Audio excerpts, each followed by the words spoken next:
आज से क्लास में हम लोग अपने क्लास 7 के हिस्ट्री में एक और नया चैप्टर शुरुआत करने जा रहे हैं। चैप्टर का नाम है रूलर्स एंड बिल्डिंग्स। इसके पहले हम लोगों ने अपने 4 चैप्टर्स को कंप्लीट कर रखा है, चैप्टर नंबर 1, 2, 3 एंड 4।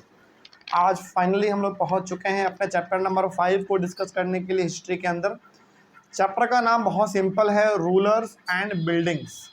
देखिए, इस चैप्टर में आगे बढ़ने से पहले आप ये समझो कि इसके अंदर हम लोग पढ़ेंगे क्या। इसमें आप 2 चीज़ों के बारे में पढ़ेंगे, पहला राजा के बारे में और दूसरा आप पढ़ेंगे कि उस राजा ने किस प्रकार के बिल्डिंग्स बनवाए थे। जैसे एग्जाम्पल हमने आपको पहले भी बताया है और अभी बता रहे हैं, ध्यान से बस आपको सुनना है। देखो, पहले क्या होता था ना, कोई भी जब राजा बनते थे ना तो वो ज़्यादातर कोशिश करते थे कि ज़्यादा से ज़्यादा बिल्डिंग बनाया जाए, वो भी शानदार शानदार बिल्डिंग बनाया जाए। क्योंकि हमने आपको एक बार बताया था, एक बार हमको याद आ रहा है, हमने बताया था आपको कि राजा ना ज़्यादा बिल्डिंग इसलिए भी बनवाते थे ताकि उनका पावर शो किया जा सके, अपने पावर को दिखाया जा सके। जैसे मान लीजिए, सपोज करिए कि आप बहुत अच्छे राजा हैं, आपके पास बहुत धन संपत्ति, पैसा, प्रॉपर्टी है, लोग आपको बहुत प्यार भी करते हैं, लेकिन आप बहुत सिंपल लाइफ जीते हैं। तो क्या आपके पावर को लोग देख पा रहा है? क्या नहीं देख पा रहा है। तो हर किसी के मन में ख्याल आएगा कि यार ये बहुत कमज़ोर राजा, चलो इसके ऊपर हमला करते हैं, उसको जीत लेते हैं, है ना। लेकिन वो राजा जो हमेशा अपना पावर दिखाते रहता है, कैसे दिखाएगा? अपना आर्मी बड़ा कर लेगा, अपना बिल्डिंग बहुत बड़ा बड़ा बनाएगा। ऐसे क्या होता है, पावर को इससे शो किया जाता है ताकि दूसरे राजा को देख के ही पसीना छूट जाए, है कि नहीं। तो इतिहास में, हिस्ट्री में ऐसे बहुत सारे राजा हुए हैं जिन्होंने काफ़ी शानदार शानदार बिल्डिंग बनवाए हैं अपने लोगों से। क्यों बनवाए हैं? ताकि अपने पावर को शो किया जा सके, दूसरे को दिखाया जा सके कि हम कितना पावरफुल है इस चीज़ के लिए, ठीक है। तो हम लोग इस चैप्टर में वही पढ़ेंगे कि किस राजा ने किस प्रकार के बिल्डिंग को बनवाया, कब बनवाया, उसको बनाने में क्या इस्तेमाल हुआ, है ना, कितना पैसा खर्च हुआ, ए टू जेड चीज़ हम लोग इसमें पढ़ने वाले हैं। अच्छा, यदि 1-2 एग्जाम्पल यदि हम लोग बात करें तो आपका ताजमहल, ठीक है। उसी प्रकार से यदि मैं और बात करूं, हवा महल, फिर से कुतुब मीनार, है ना, फिर से आप और ले लो रेड फोर्ट। किस राजा ने बनाया वो छोड़ो, हिंदू राजा ने बनाया, मुस्लिम राजा ने बनाया वो छोड़ो, लेकिन बनाया तो किसी राजा नहीं। क्या आपको लगता है किसी आम आदमी के बस का ये बात था क्या कि वो बना ले इतना बड़ा बड़ा बिल्डिंग महल? नहीं। आम आदमी को खाने के तक का पैसा नहीं जुट रहा है तो वो बिल्डिंग इतना बड़ा बड़ा कहाँ से बनाएगा, और वो बनाएगा भी क्यों, बताओ। तो जैसे आप एग्जाम्पल के तौर पे आज आप इंडिया में देखो तो बहुत सारे हमारे पास आज भी हिस्टोरिकल बिल्डिंग हैं। हिस्टोरिकल बिल्डिंग मतलब जो बहुत पुराने पुराने बिल्डिंग, एग्जाम्पल आपका लाल किला हो गया, ताजमहल हो गया, चार मीनार हो गया, कुतुब मीनार हो गया, और क्या है, आगरा फोर्ट हो गया, और क्या है बताओ, आप तो बहुत जानते होंगे, बहुत सारी चीज़ें हैं, है ना। एग्जाम्पल के तौर पे आप साउथ इंडिया में जो आपको एक से एक मंदिर दिखेगा, तो उस समय के राजा अपने पावर को शो करने के लिए 2-3 चीज़ खूब करते थे। पहला, अपना आर्मी वो बहुत बड़ा रखते थे, अपने अंदर सैनिक बहुत सारे रखते थे ताकि दूसरे राजा देख के ही पीछे हट जाए, अरे भाई इसके पास सैनिक बहुत ज़्यादा है, लड़ेंगे तो हम हार जाएंगे। तो हर राजा पहला अपना सैनिक बढ़ाता था, अपना आर्मी बहुत एक्सपेंड करता था। वो दूसरा, बड़े बड़े बिल्डिंग बनाते थे ताकि दूसरे को देख के ही लग जाए कि इस राजा के पास पैसा बहुत ज़्यादा है, बहुत पावरफुल है हमसे। अब तीसरा चीज़ जो राजा करता था वो मंदिर। यदि वो हिंदू राजा है तो महान महान मंदिर बनवाते थे, और यदि वो मुस्लिम राजा है तो फिर वो बड़े बड़े मस्जिद ये सब बनवाते थे, ठीक है ना। वो भी दिखाता है कि उस राजा को केवल पावर शो करने से मतलब नहीं है, बल्कि उस राजा को अपने धर्म से भी मतलब है, अपने देवी देवताओं से भी उनको मतलब है।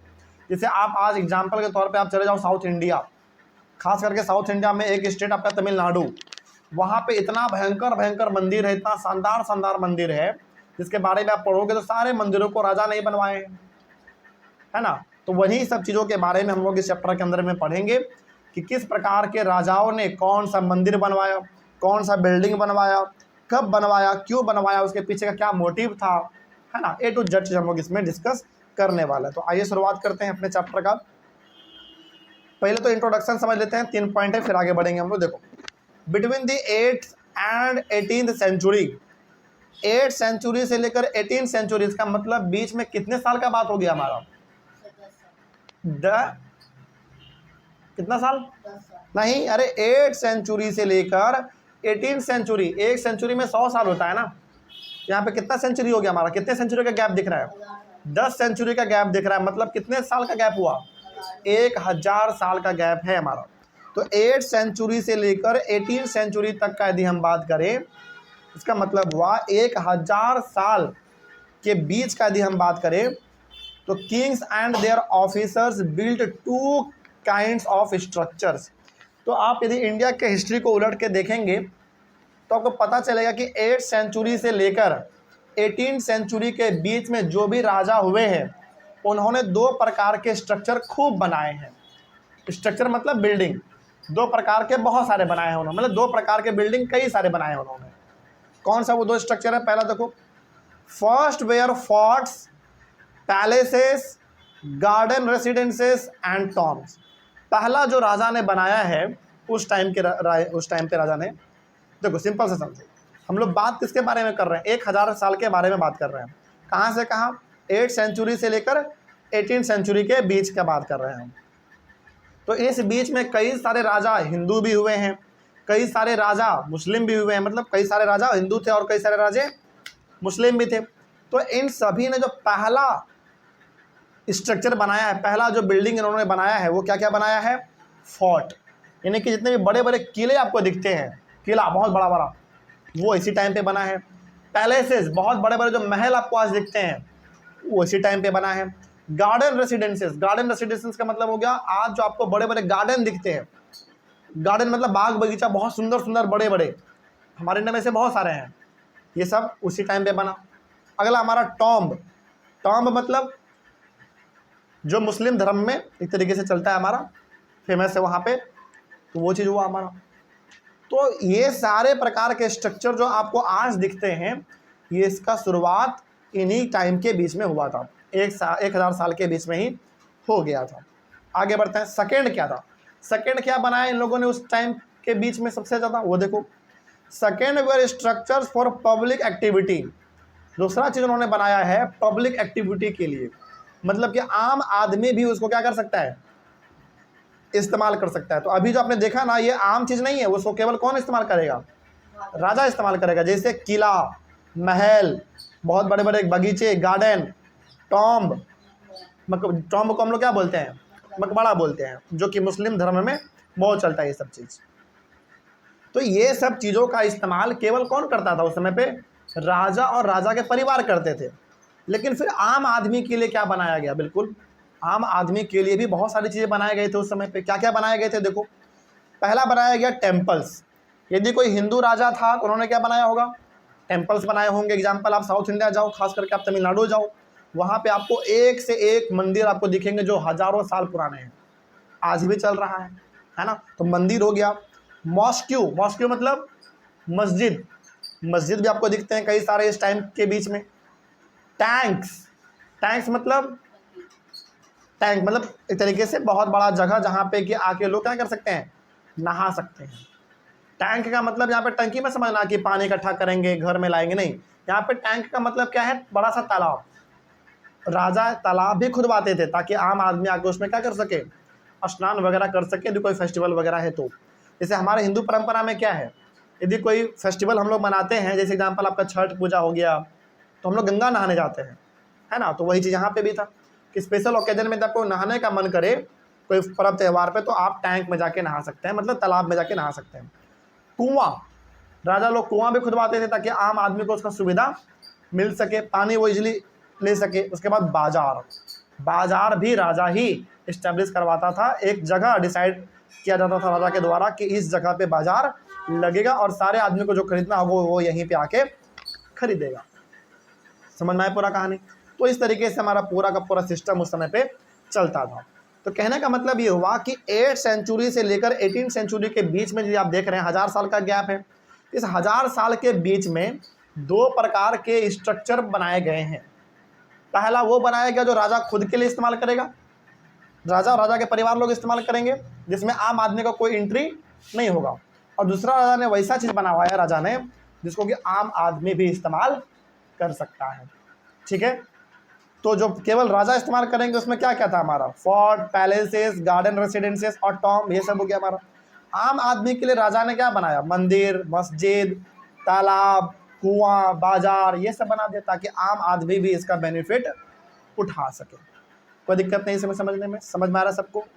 चलिए आगे बात करते हैं हम लोग। Next, engineering skills and construction. अब जरा आप इसको समझो कि उस समय पे जो भी चीज़ बनाए जाते थे उसमें किस प्रकार का इंजीनियरिंग स्किल इस्तेमाल होता था। जैसे आप आज देखोगे, आज आपको एक बिल्डिंग बनाना हो या फिर आपको एक अपार्टमेंट बनाना हो, रोड बनाना हो, पुल बनाना हो, ब्रिज, आपको आज कुछ भी बनाना हो तो आपको किसका सहारा लेना पड़ता है? इंजीनियर का, क्योंकि उनको पता है कि कौन सा चीज़ कैसे बनता है, उसको स्किल है, उसको आइडिया है। तो उस समय पे भी क्या नहीं रहा होगा इस प्रकार का आइडिया? जैसे आप आज भी देखोगे तो कई सारे बिल्डिंग ऐसे हैं जो उस समय में बनाए गए हैं, आज चल रहा है, आज तक चल रहा है। इसका मतलब जो उसमें कलाकारी इस्तेमाल हुआ है, जो इंजीनियरिंग स्किल उसमें इस्तेमाल हुआ है, वो तो और भी अच्छा इस्तेमाल हुआ है।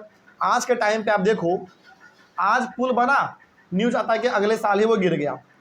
अभी तो देखा ना अपने बिहार में 2-3 पुल अचानक गिर गया हमारा। अभी तो फिलहाल में जो गिरा है पुल हमारे भागलपुर में गिर गया है। बिहार के अंदर बात करें हम लोग तो बिहार के अंदर एक छोटा सा जिला है, छोटा नहीं है, बहुत अच्छा इंपॉर्टेंट है।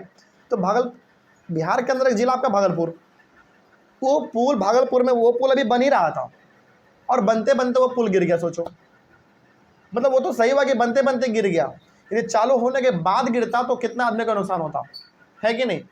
किसी इंसान का नुकसान नहीं हुआ उसमें, वो ठीक है, लेकिन गिर तो गया ना पुल। तो आज के टाइम पे जो इंजीनियरिंग स्किल है वो बहुत कमज़ोर है।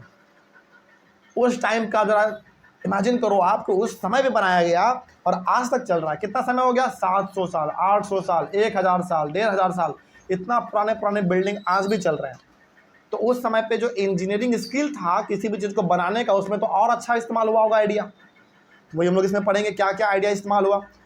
तो इंजीनियरिंग स्किल हम लोग इस्तेमाल करेंगे, इसमें देखेंगे कि क्या क्या आइडिया इस्तेमाल हुआ। दूसरा कंस्ट्रक्शन देखेंगे कि कैसे उसको बनाया गया, मतलब क्या आइडिया लगाया गया और उसको कैसे बनाया गया। तो दोनों चीज़ हम लोग इसमें पढ़ने वाले हैं। तो आइए शुरुआत करते हैं। लिखा हुआ पहला point, between the 7th and 10th centuries. बताओ कितने साल का गैप हुआ इसमें? 3 सेंचुरी का, यानी कि 300 साल का गैप हुआ इसमें। तो 7th सेंचुरी से लेकर 10th सेंचुरी तक का यदि हम बात करें तो centuries architects started adding more rooms, doors and windows to buildings. अब देखो होता क्या था, 7th सेंचुरी के पहले जो बिल्डिंग वगैरह बनते थे ना, वो बहुत सिंपल होते थे। बहुत सिंपल मतलब बहुत सिंपल। उसमें ज़्यादा रूम भी नहीं होता था, ज़्यादा खिड़की नहीं होता था, ज़्यादा दरवाज़ा नहीं होता था। सिंपल सा छोटा सा रूम बनाया, एक दरवाज़ा बना दिया, बस इतना ही। लेकिन जैसे जैसे समय बीता, हम लोग 7th सेंचुरी से लेकर 10th सेंचुरी के बीच में यदि हम बात करें तो इन 300 साल के बीच में ये देखने को मिला कि जो बिल्डिंग अब बन रहे हैं उस बिल्डिंग में रूम क्या हो रहा है? ज़्यादा ऐड किया जा रहा है, खिड़की ज़्यादा बनाए जा रहे हैं, दरवाजे ज़्यादा ऐड किए जा रहे हैं। पहले ऐसा था? बिल्कुल भी नहीं। आज भी आप देखोगे तो कोई भी आप बिल्डिंग बनाते हैं या फिर कोई भी आप अपार्टमेंट बनाते हैं तो एक रूम में एक गेट तो पक्का होता है, एक मिनिमम एक खिड़की तो होता ही है। कई लोग तो 2 भी खिड़की ले लेते हैं एक रूम में, है कि नहीं? तो आज के टाइम पे जो आप देख रहे हैं ये चीज़, इसका शुरुआत क्या आज हुआ है? नहीं, आज से नहीं, बल्कि 7th सेंचुरी से लेकर 10th सेंचुरी के बीच में ही हो चुका था, जिसको हम लोग आज तक फॉलो करते हैं, है कि नहीं? तो 7th सेंचुरी के पहले जो बिल्डिंग वगैरह बनते थे उसमें उतना रूम भी नहीं होता था, उसमें उतना दरवाज़ा खिड़की कुछ नहीं होता था। लेकिन 7th सेंचुरी से लेकर 10th सेंचुरी के बीच में जो आपका टाइम पीरियड है 300 साल का, उसमें बहुत तरक्की देखने को मिला। ज़्यादा रूम ऐड किए जा रहे हैं बिल्डिंग्स में, ज़्यादा खिड़की ऐड किया जा रहा है, ज़्यादा दरवाज़ा ऐड किया जा रहा है। तो बताओ ये अच्छा चीज़ था या ख़राब था? अच्छा चीज़ था, इम्प्रूवमेंट दिख रहा है हमको इसमें। आगे, roofs, doors and Windows were made by placing a horizontal beam across 2 vertical columns. Example, छत। जैसे आज आप छत देखोगे तो हम लोग छत सीमेंट का बनाते हैं। उस समय पे छत सीमेंट का तो नहीं बनता था, लेकिन हम लोग छत के ऊपर कुछ ऐसा डालते थे कि जल्दी कोई चीज़ ऊपर से नीचे ना गिर सके। ठीक, मतलब बिल्कुल हॉरिजॉन्टल हम लोग कुछ लेयर उस पर डाल देते थे। जैसे मान लीजिए सपोज करिए कि हमने घर बनाया और छत पे हमने क्या दे दिया, बहुत बड़ा लकड़ी का टुकड़ा रख दिया काट के। वो हमारा किसका काम करेगा? छत का काम करेगा, वो होल्डिंग का काम करेगा। जैसे आज आप बिल्डिंग बनाते हैं तो छत आपका किस चीज़ का बना होता है? सीमेंट का, बालू का, गिट्टी वगैरह सब हम लोग इसमें ऐड करते हैं, तो आपका छत आज बन जाता है आराम से। उस समय पे तो हमारे पास ये सब चीज़ नहीं था, तो हम लोग जो छत बनाते थे उस समय पे दीवार हमने बनाया और उसके ऊपर हमने क्या कर दिया, लकड़ी के बहुत बड़े बड़े प्लाई हमने रख दिया उसके ऊपर, या फिर कुछ ऐसा रखते थे जिससे हमारा छत का वो काम कर दे। ठीक, उसके बाद दरवाज़ा और विंडो, इसमें हमने इस्तेमाल किया हॉरिजॉन्टल के साथ साथ वर्टिकल कॉलम, मतलब दो प्रकार का लकड़ी, एक लकड़ी जो बिल्कुल सीधा खड़ा रहेगा और दूसरा लकड़ी जो लेटा हुआ रहेगा। आज भी आप देखो, कोई भी आप दरवाज़ा बनाते हैं या फिर कोई भी आप गेट बनाते हैं तो आप उसमें लकड़ी दोनों तरफ से लगाते हैं, खड़ा भी और लेटा हुआ भी। आपके पीछे खिड़की देखो उसको ध्यान से, उसमें आप देखोगे तो दो साइड लकड़ी बिल्कुल वर्टिकल है, बिल्कुल सीधा खड़ा है, और ऊपर और नीचे आप देखोगे तो कैसा है, लकड़ी हॉरिजॉन्टल है। तो इस प्रकार का डिजाइनिंग उस समय पे स्टार्ट हुआ और आज तक हम लोग इसको फॉलो करते हैं। अच्छा, ऐसा क्यों करते हैं? क्या केवल एक साइड से काम नहीं चलेगा हमारा? चल तो जाएगा लेकिन मजबूती उसको नहीं मिल पाएगा। तो छत के ऊपर एक अलग प्रकार का मटेरियल डाल देना ताकि वो छत का काम करे। दरवाज़ा हो या फिर खिड़की हो, उसमें दो प्रकार का लकड़ी इस्तेमाल करना, एक वर्टिकल यानी कि सीधा खड़ा और हॉरिजॉन्टल यानी कि लेटा हुआ लकड़ी। इस प्रकार का डिजाइनिंग हम लोगों को उस समय पे ही सीखने को मिल गया था। तो यहाँ पे आप ज़रा आइडिया देखो कि किस प्रकार का इंजीनियरिंग स्किल उस समय पे इस्तेमाल किया जा रहा है, जिसको हम लोगों ने आज तक फॉलो किया है और आगे भी फॉलो करेंगे जब तक कुछ नया बदलाव नहीं आ जाता। ठीक है, आगे this style of architecture is called trabeate और कॉर्बेल्ड। इस प्रकार के स्टाइल को हम लोग क्या बोलते हैं? ट्रेबिट बोल दो आप, ट्रेबिट, या फिर आप इसको कॉर्बेल्ड भी कह दो। तो ट्रेबिट और कॉर्बेल्ड का मतलब सिंपल सा है कि आप इसमें क्या करते हो, बेसिकली लकड़ी सीधा भी इस्तेमाल करते हैं और लकड़ी लेटा हुआ भी आप इस्तेमाल करते हैं। तो इस प्रकार के स्ट्रक्चर को हम लोग कहते हैं कॉर्बेल्ड, या फिर आप इसको ट्रेबिट भी कह सकते हैं। तो आपके घरों में जो दरवाज़ा है, चलो घर का छोड़ो, अपने क्लास का देखो आप, ये गेट है आपका, बगल में आपका खिड़की है, क्या इसमें आपको दिख रहा है दो आपका लकड़ी बिल्कुल सीधा खड़ा है और दो लकड़ी आपका खिड़की के ऊपर, एक ऊपर और एक नीचे खिड़की है, मतलब खिड़की के ऊपर एक ऊपर लकड़ी है और एक नीचे लकड़ी है। इस प्रकार के पैटर्न को, इस प्रकार के स्टाइल को आप क्या बोलोगे? कॉर्बेल्ड, या फिर आप इसको ट्रेबिट भी बोल सकते हैं। ठीक है, ये चीज़ उस समय पे चालू हुआ और आज तक चल रहा है और आगे भी चलेगा। आगे बढ़ते हैं, थोड़ा सा और आगे हम लोग बढ़ते हैं। बिटवीन 8 एंड 13 सेंचुरीज, ये बात हुआ हमारा 7 से लेकर 10 सेंचुरी। अब हम लोग बात करेंगे 8 से लेकर 13 सेंचुरी। इसमें क्या देखने को मिला? देखो, the trabeate style was use in the construction of temples, mosques and tombs. TOMBS कर लीजिएगा। ठीक है, देखो हुआ क्या, अभी तक ये जो ट्रेबिट है या फिर जो कॉर्बेल्ड स्टाइल है, इसका इस्तेमाल हम लोग कहाँ कर रहे थे? अपने केवल घरों में कर रहे थे। लेकिन अब इसका इस्तेमाल, इस प्रकार के खिड़की का, इस प्रकार के दरवाजे का इस्तेमाल हम लोग अब मंदिरों में करने लगे, मस्जिदों में करने लगे, और यहाँ तक के टॉम्ब यानी कि मकबरे में भी हमने इसका इस्तेमाल करना चालू कर दिया। मतलब आप यहाँ पे ये समझ पा रहे हैं कि जो स्टाइल हम लोगों को अच्छा लगा खिड़की बनाने के लिए, गेट बनाने के लिए, उसको हमने हर जगह पे अप्लाई कर दिया। चाहे मेरा घर हो, चाहे मेरा मस्जिद हो, मंदिर हो, मकबरा हो, कुछ भी हो, हर जगह पे हमने उसको अप्लाई कर दिया। और आज भी जब आप अपार्टमेंट वगैरह कुछ भी बनाते हैं तो इसी प्रकार का बनता है कि नहीं? बस लकड़ी के जगह पे अब क्या इस्तेमाल होने लगा आपका? आयरन, एल्यूमिनियम, लेकिन पहले तो लकड़ी ही इस्तेमाल होता होगा। आगे बढ़ते हैं। Two technological and stylistic developments are noticeable from the 12th century. 12th century के बाद दो प्रकार के टेक्नोलॉजी और आप उसको कह सकते हैं स्टाइल देखने को हमको ज़्यादा मिलता है। मतलब 12th सेंचुरी के बाद दो प्रकार के आपको बदलाव ज़्यादा दिखते हैं। क्या दिखता है दो प्रकार का बदलाव? एकदम ध्यान से इसको समझना। पहला, first, the weight of the super structure above the doors and Windows was sometimes carried by arches. अच्छा, आपने कभी देखा है वो चीज़, जब आप मंदिरों में जाओगे, कई सारे मंदिरों में जो गेट होते हैं या फिर जो उसका एंट्री होता है वो आर्क के शेप का होता है। आर्क का मतलब बिल्कुल गोल होता है ऊपर से।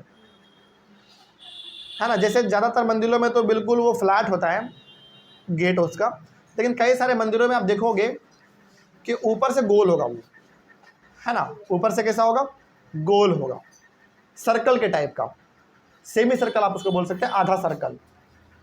तो पहला बदलाव देखने को ये मिला कि the weight of the super structure above the doors, दरवाजे के ऊपर क्या है, भारी भरकम वजन है, दरवाजे के ऊपर भारी भरकम वजन है। तो उसको होल्ड करने के लिए दरवाजे को कैसा बनाया गया, मतलब जो एंट्री गेट है हमारा उसको बनाया गया आर्क के फॉर्म का, मतलब गोल बनाया गया, सेमी सर्कल के टाइप का, ताकि वो उतने भारी भरकम चीज़ों को होल्ड कर सके। अच्छा, ये आर्क का स्ट्रक्चर जो है एंट्री गेट आपको ज़्यादातर कहाँ पे देखने को मिलता है पता है? कुछ मंदिरों में भी दिख जाता है, ज़्यादातर आपको ये दिखता है मस्जिद में। मस्जिद में आप जाओगे तो आप देखोगे कि वहाँ का जो एंट्री गेट होता है मस्जिद के अंदर, वो आर्क के शेप का होता है, मतलब कि उसका जो दरवाज़ा होगा वो बिल्कुल कैसा होगा, गोल होता है। समझ में आ रही है बात? ऊपर से कैसा होगा, गोल होगा। गोल क्यों बनाया गया? ताकि ऊपर का जो पूरा भार है दरवाजे के ऊपर, ईटा का, सीमेंट का, बालू का, जो भी है, उसके भार को वो सह सके, मैनेज कर सके। ठीक है, आगे तो इस प्रकार का जो स्ट्रक्चर आप देखते हैं आज, दरवाज़ा बिल्कुल ऊपर से गोल बनाना है, सेमी सर्कल टाइप का, ये आज का स्टाइल नहीं है, ये बहुत पहले का स्टाइल है, 12वीं सेंचुरी से चल रहा है। This architectural form was called arcuate. इस प्रकार के स्टाइल को हम लोग क्या बोलते हैं, आर्कवेट बोलते हैं। तो कई आपसे पूछे कि बताओ ये आर्कवेट क्या होता है, तो सिंपल से बताना है कि आर्कवेट एक ऐसा स्टाइल है, एक ऐसा स्ट्रक्चर है जिसमें जो हमारा एंट्री गेट होता है ना, वो कैसा होता है, आर्क के फॉर्म का होता है। आर्क का मतलब बिल्कुल सेमी सर्कल के टाइप का। समझ आ रही है बात? मतलब थोड़ा सा कैसा होगा, सेमी सर्कल का टाइप का होगा। समझ आ रही है बात? कोई दिक्कत इसमें? तो ये स्टाइल उस समय पे ज़्यादा आपको देखने को मिला।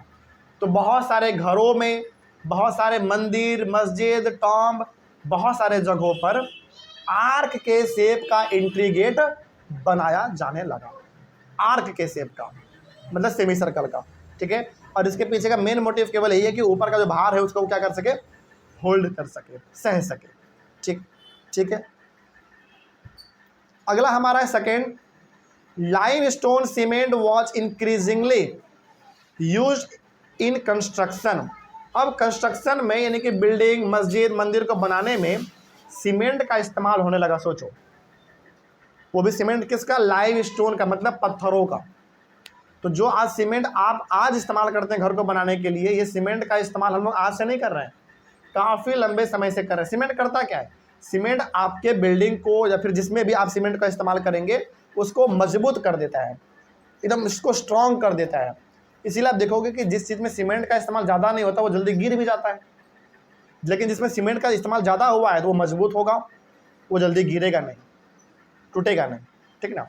तो सेकेंड क्या दिखता है आपको बदलाव? सेकेंड आपको बदलाव दिखता है कि अब बिल्डिंग्स को बनाने के लिए किस चीज़ का इस्तेमाल होने लगा, सीमेंट का। ठीक है, जो कि पहले बिल्कुल नहीं होता था। आगे बात करते हैं, this was very high quality cement, और एक काफ़ी हाई क्वालिटी का सीमेंट होता था, which when mixed with stone chips Harden into concrete. मतलब जब उस सीमेंट को छोटे छोटे पत्थरों के साथ मिला के मिक्स करके जब बिल्डिंग वगैरह में उसको इस्तेमाल किया जाता था तो बिल्कुल हार्ड कॉन्क्रीट बन जाता था, मतलब बिल्कुल हार्ड वो चीज़ बन जाता था। आज भी जब आप घर बिल्डिंग वगैरह बनाते हैं तो आप क्या मिक्स करते हैं, बालू, है ना, सीमेंट, पत्थर, ये सब आप ऐड करते हैं, तब जाकर आपका बिल्डिंग बिल्कुल ठोस बनता है। तो वही चीज़ वहाँ पे भी होता था उस समय पे। This made construction of large structures easier and faster. इससे क्या हुआ, काफ़ी बड़े बड़े बिल्डिंग, मस्जिद, मंदिर, बड़े बड़े चीज़ें जो है वो आसानी से बनने लग गए और मजबूत बनने लग गए, गिरते नहीं थे वो लोग, गिरता नहीं था। समझ में आ गया बात? आज भी आप देखो तो हम लोग आज 20 मंजिला 30 मंजिला बिल्डिंग आराम से बना लेते हैं। क्यों? क्योंकि आप उसमें जो इस्तेमाल कर रहे हैं वो क्या करता है, बिल्डिंग को हार्ड करने का काम करता है, ठोस बनाने का काम करता है। समझ में आ गया बात? तो इस प्रकार के बदलाव, ओवरऑल कहने का मतलब है कि जो चीज़ आप आज बदलाव देखते हैं ये बदलाव बहुत पहले ही हमारा स्टार्ट हो चुका था, बस हम लोग उसको आज फॉलो कर रहे हैं, उसी में नया नया चीज़ हम लोग बस ऐड करते जा रहे हैं। तो आप ज़रा इमेजिन करो कि उस समय पे इंजीनियरिंग स्किल कितना बेहतरीन रहा होगा कि हम लोग उसको आज तक 1000 साल 2000 साल के बाद भी हम लोग आज उसको फॉलो कर रहे हैं। तो बहुत बड़ी बात है ना। और जब तक कुछ नया नहीं निकल जाता तब तक हम लोग उसको इस्तेमाल करते रहेंगे। ठीक है, आगे बढ़ते हैं। अगला टॉपिक है हमारा buildings, temples, mosques and tanks, जिसको हम लोग अपने अगले क्लास में डिस्कस करेंगे। इसमें आप बेसिकली ये पढ़ेंगे कि मंदिर को कैसे बनाते थे, मस्जिद को कैसे बनाते थे और टैंक को कैसे बनाते थे। तो ये हम लोग अपने अगले क्लास में डिस्कस करेंगे। मिलते हैं हम लोग अपने अगले क्लास में। Thank you very much. Next topic discuss करना है हम लोगों को building, temples, mosques and tanks. हम लोगों ने पिछले क्लास में स्टार्ट किया अपना चैप्टर का नाम था रूलर्स एंड बिल्डिंग्स। इसमें हम लोग ये पढ़ रहे हैं कि किस राजा ने किस प्रकार के बिल्डिंग बनाए, है ना। ये हम लोग इसका इंट्रोडक्शन भी अच्छा खासा हम लोग ले चुके थे। और इसके अंदर जो हमारा पहला टॉपिक था वो था इंजीनियरिंग स्किल्स एंड कंस्ट्रक्शन, ये भी हम लोग पढ़ चुके हैं। तो आज हम लोग डिस्कस करेंगे अपना एक और नया टॉपिक का नाम है building, temples, mosques and tanks. अब क्या करने वाले हैं, टेम्पल्स यानी कि मंदिर, मस्जिद और टैंक। टैंक का मतलब सिंपल सा ऐसा जगह बनाने वाला है जहाँ पे पानी आप ज़्यादा लेवल पे इकट्ठा कर सके। एग्जाम्पल के तौर पे आप तालाब बोल सकते हैं, है कि नहीं।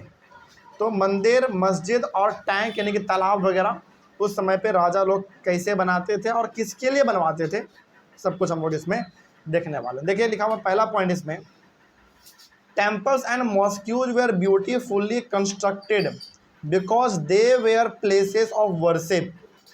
टेम्पल्स और मॉस्क्यू यानी कि मंदिर और मस्जिद जब भी कोई राजा बनवाता था ना तो बड़ा शानदार बनवाता था। पता है क्यों? क्योंकि उस राजा का पूजा पाठ के प्रति, अपने गॉड के प्रति श्रद्धा बहुत ज़्यादा होता था। आप कोई भी राजा उठा के देखेंगे, मोस्ट ऑफ द राजा वो गॉड को बहुत मानते हैं, है ना। जैसे आप कोई भी आप मूवी उठा के देख लो या फिर आप कोई हिस्ट्री उठा के देख लो, यदि कोई वो राजा है तो उनका गॉड को लेकर बहुत विश्वास है। क्योंकि उनका मानना है, उस राजा का मानना ये होता है कि हम जिस भी एरिया पे हमला करते हैं उसको हम जीत लेते हैं। किसके वजह से? भगवान के कृपा के वजह से। तो हर राजा यदि वो हिंदू है तो मंदिर बनवाएगा, और यदि वो राजा मुस्लिम है तो वो मस्जिद बनवाएगा। तो हर राजा, चाहे वो हिंदू राजा हो चाहे मुस्लिम राजा हो, हर राजा में जो एक चीज़ हम लोगों को कॉमन देखने को मिला है वो ये कि वो लोग मंदिर और मस्जिद काफ़ी बड़े और काफ़ी सुंदर बनवाते थे। क्यों? रीज़न मात्र एक है कि हम लोग को अपने गॉड का क्या करना है, वहाँ पे वर्शिप करना है। वर्शिप मतलब पूजा पाठ करना है। हिंदू है तो हिंदू वाले गॉड का पूजा करेगा, मुस्लिम है तो मुस्लिम वाले गॉड का पूजा करेगा, है ना। तो कोई भी राजा जो उस समय पे होते थे वो मंदिर मस्जिद बनाने में बहुत ज़्यादा पैसा खर्च करते थे। क्योंकि उनका मानना क्या था कि हमारा जो भी भलाई हो रहा है वो गॉड के वजह से हो रहा है। तो गॉड के लिए हम छोटा घर बनाएंगे ऐसा तो चलेगा नहीं, तो उनके लिए क्या करो, बड़ा सा मंदिर बनवाओ, एकदम भव्य मंदिर, बहुत शानदार मंदिर। तो मंदिर और मस्जिद खास करके उस टाइम पे बहुत अच्छे बनाए जाते थे, ठीक है ना, पूजा करने के लिए। अगला इसमें आप पढ़ोगे राजेश्वरा टेम्पल के बारे में। राजेश्वरा टेम्पल के बारे में एक ही पॉइंट है, उसके बाद फिर हम लोग अपने टॉपिक पे वापस आएंगे। लेकिन समझिए इसके बारे में बहुत अच्छा बात लिखा गया है इसमें। And inscription mentions that, inscription का मतलब क्या होता है, कहीं पे पत्थरों पे, चट्टानों पे लिखा हुआ था पहले के टाइम पे, उसको हमने बाद में पढ़ा तो हमको समझ में आ गया, ठीक है। उसी को हम लोग कहते हैं इंस्क्रिप्शन। तो इंस्क्रिप्शन का मतलब हो गया कि कहीं पे पत्थरों पे या फिर कहीं पे चट्टानों पे कुछ लिखा हुआ था पहले के टाइम पे, वो हमने आज पढ़ा तो हम लोग उसको समझ लिए किसके बारे में लिखा हुआ है। तो क्या लिखा हुआ देखो, an inscription mentions that it was built by king राजा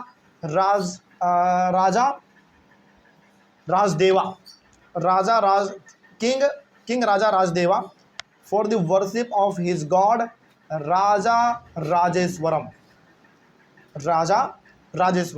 अब देखो होता क्या, ये साउथ इंडिया में है राजेश्वरा टेम्पल। इस राजेश्वरा टेम्पल को बनाया गया है किसके द्वारा? एक राजा थे, उनका नाम था किंग राजा राजदेवा। ये राजा राजदेवा एक राजा का नाम है जिन्होंने अपने गॉड का पूजा करने के लिए एक मंदिर बनवा दिया। उस गॉड का नाम क्या था? राजा राजेश्वरम। तो नाम भी किस नाम से पड़ गया? राजा राजेश्वरा टेम्पल, है ना। जैसे आप देखोगे कोई मंदिर शिव जी के लिए बनाते हैं हम लोग तो शिव मंदिर उसको नाम रख देते हैं। हनुमान जी के लिए बनाते हैं तो हनुमान मंदिर नाम रख देते हैं, है कि नहीं।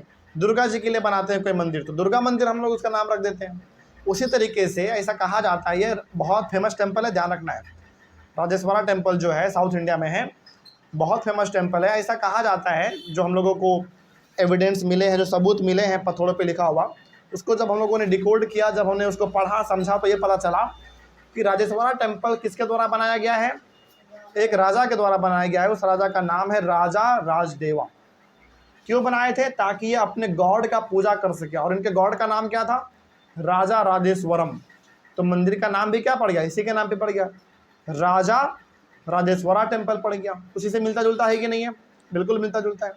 तो ये हो गया हमारा राजेश्वरा टेम्पल के बारे में छोटा सा जानकारी, जो कि आपको ध्यान रखना है। कई बार पूछा जाता है आपसे एग्जाम में कि बताओ राजा राजेश्वरा टेम्पल जो है वो किसने बनवाया? तो वैसी बात है, किसने बनवाया? राजा राजदेवा ने बनाया। बोलेगा कि किस गॉड के लिए बनाया था? तो बताना है कि गॉड का नाम था राजा राजेश्वरम। उस भगवान के, मतलब उनका वो गॉड था, उनका वो पूजा करते थे, तो इन्हीं गॉड के लिए वो मंदिर बनाया गया। उस मंदिर का नाम क्या रख दिया गया? राजा राजेश्वरा टेम्पल। ठीक है, बस इतना ही सिंपल है। ये ही आपको इसमें जानना था राजा राजेश्वरा टेम्पल के बारे में। अब हम लोग आते हैं अपने मेन टॉपिक पे, क्या लिखा हुआ है। अच्छा, ये जो टॉपिक है वो राजेश्वरा टेम्पल के बारे में नहीं है, वो अलग पॉइंट है हमारा। ठीक है, राजेश्वरा टेम्पल के बारे में एक ही पॉइंट था। आगे बढ़ते हैं, क्या लिखा हुआ देखो। The largest temples were all constructed by kings. देखो, आज भी जो आपको बड़े बड़े मंदिर दिखते हैं ना, खास करके यदि मैं आपको एग्जांपल बताऊं तो साउथ इंडिया में, खास करके आपका तमिलनाडु स्टेट, तमिलनाडु में एक बड़ा खूबसूरत सा स्टेट है तमिलनाडु। वहाँ पे आप जाओगे, आपको भयंकर भयंकर मंदिर दिखेंगे, एकदम शानदार शानदार मंदिर, बहुत बड़े बड़े मंदिर दिखेंगे। और साथ ही साथ उसमें जो कलाकारी इस्तेमाल हुआ है, डिजाइनिंग पैटर्न, इंजीनियरिंग स्किल एकदम लाजवाब है, बहुत बढ़िया, बहुत सुंदर है। ठीक है, उसका कोई तोड़ नहीं है। तो बहुत जो आपको बड़े बड़े मंदिर आज दिखते हैं पुराने टाइम के, वो सारे मंदिर किसने बनवाए हैं? किसी न किसी राजा ने बनवाए हैं। क्या आम आदमी ऐसा बनवा सकता था कभी? बिल्कुल भी नहीं। तो आम आदमी उस समय पे इतना बड़ा मंदिर कभी बनवा ही नहीं सकता था। तो उस समय पे जो बड़े बड़े मंदिर बनवाए जाते होंगे, या फिर जो बड़े बड़े मस्जिद बनवाए जाते होंगे, वो किनके द्वारा? बड़े बड़े राजाओं के द्वारा। क्योंकि उनके पास लोगों का कोई कमी नहीं है, पैसे का कोई कमी नहीं है, रिसोर्स का कोई कमी नहीं है, बनवाते थे अपने गॉड के लिए, है कि नहीं? और हमने आपको जैसा पहले भी कहा कि हर राजा चाहता था कि अपना जो मंदिर वो बहुत बड़ा बने। क्यों? क्योंकि हम भगवान को भी खुश कर सकें और अपना पावर भी शो कर सकें। हमने बताया था ना आपको कि राजा अपने पावर को कैसे शो करता था दूसरे राजा के सामने? अपने आर्मी को बढ़ा के, अपने यहाँ पे बड़े बड़े बिल्डिंग्स को बनवा के, अपने यहाँ पे बड़े बड़े मंदिर को बनवा के। तो मंदिर को राजा लोग ना एकदम खोल के बनवाते थे, एकदम जितना पैसा लगना है लगने दो, लेकिन जो मंदिर बनना चाहिए वो बिल्कुल शानदार मंदिर बनना चाहिए। तो ऐसा उन लोगों का कहना होता था। क्योंकि मंदिर बनेगा तो एक तरीके से हमारे गॉड के लिए अच्छा सा घर बन जाएगा, हमारा गॉड हमसे खुश हो जाएंगे।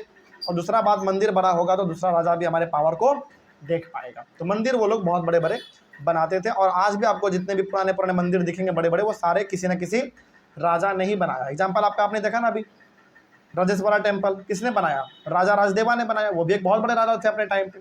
ठीक ना, आगे बढ़ते हैं। Muslim sultans did not claim to be incarnations of God, but Persian court chronicles described the Sultan as the shadow of God। देखो, यहाँ पर एक बात कहा गया है कि मुस्लिम राजा ने कभी ये नहीं कहा कि हम भगवान का दूसरा रूप हैं। बहुत राजा आपको ऐसे मिलेंगे हिस्ट्री में जो हमेशा बोलते थे अपने आप को कि हम भगवान का दूसरा रूप हैं, हमको भगवान ने इस धरती पे भेजा है। लेकिन मुस्लिम राजा का मानना था कि नहीं, हम भगवान का कभी दूसरा रूप हो ही नहीं सकते हैं। लेकिन जो पर्शियन आदमी थे, जो पर्शिया के थे, उन्होंने सुल्तान राजाओं को क्या बोला है? Shadow of God. मतलब कि भगवान का क्या है? परछाई है। कहने का मतलब सिंपल सा ये है कि मुस्लिम राजा ने, मुस्लिम सुल्तान ने कभी अपने आप को ये नहीं बोला कि हम भगवान का दूसरा रूप हैं, हमको भगवान ने भेजा लोगों का भलाई करने के लिए। उन्होंने अपने आप से कभी ऐसा नहीं कहा है, बल्कि उनके बारे में किसने कहा? किसी दूसरे आदमी ने कहा। क्या कहा? कि जो मुस्लिम सुल्तान है, जो मुस्लिम राजा है, वो क्या है? शैडो ऑफ गॉड है। मतलब भगवान का ये क्या है? परछाई है। इसको भगवान ने भेजा है लोगों का भलाई करने के लिए। क्या मुस्लिम राजा अपना तारीफ अपने से कर रहे हैं? नहीं, इसका तारीफ कोई दूसरा कर रहा है। उसको कुछ अच्छा दिखा होगा तो उन्होंने इसमें तारीफ कर दिया उनका। ठीक ना, आगे बढ़ते हैं। तो कहने का सिंपल सा मतलब ये हुआ कि जितने भी बड़े बड़े टेम्पल आपको आज दिखते हैं, मंदिर आपको दिखते हैं, मस्जिद दिखते हैं, वो सब बड़े बड़े राजाओं ने ही बनाया है। ठीक है। इसी प्रकार से यहाँ पे एक एक्स्ट्रा पॉइंट लिखा हुआ था क्या, कि मुस्लिम राजा जो मुस्लिम सुल्तान थे उन्होंने अपने आप को कभी नहीं बोला कि हम भगवान का दूसरा रूप हैं, हमको भगवान ने भेजा लोगों का भलाई करने के लिए, ऐसा उन्होंने कभी नहीं कहा। समझ आ रही है बात। बल्कि उनके बारे में दूसरे लोगों ने कहा है कि नहीं, ये आदमी जो है आम आदमी नहीं है, आम राजा नहीं है, ये बल्कि भगवान का क्या है, परछाई है ना, अल्लाह का परछाई है। तो ऐसा वो लोग बोलते थे इनके बारे में। हो सकता है कि कुछ अच्छा काम किए होंगे, है ना। आगे, an inscription in the Quwwat al Islam mosque, Quwwat al Islam mosque है, मस्जिद का नाम है ये। वहाँ पे एक इंस्क्रिप्शन पाया गया है। इंस्क्रिप्शन मतलब एक छोटा सा पत्थर पे, चट्टान पे लिखा हुआ कुछ है। उसमें ये लिखा हुआ है, explain that God choose Alauddin as a king because he had the qualities of Moses and Solomon. उसमें लिखा हुआ है कि जो मतलब कुवैत अल इस्लाम मॉस्क्यू में, मतलब जो मस्जिद में जो इंस्क्रिप्शन मिला है, जो इसमें दीवारों पे चट्टानों पे जो लिखा हुआ मिला है, उसमें ये लिखा हुआ है कि जो अलाउद्दीन है, अलाउद्दीन मतलब एक राजा थे, अलाउद्दीन जो है वो एक राजा है। मतलब God choose Alauddin as the king, अल्लाह ने चुना है किनको, अलाउद्दीन को, कि ये राजा बनेगा। क्यों? क्योंकि अलाउद्दीन के पास सारा क्वालिटी है। किसका क्वालिटी है उसके पास? मोसेस और सोलोमन का। मोसेस और सोलोमन बेसिकली आप इसको ऐसे समझो, ये मतलब अल्लाह के बहुत प्यारे इंसान होते हैं।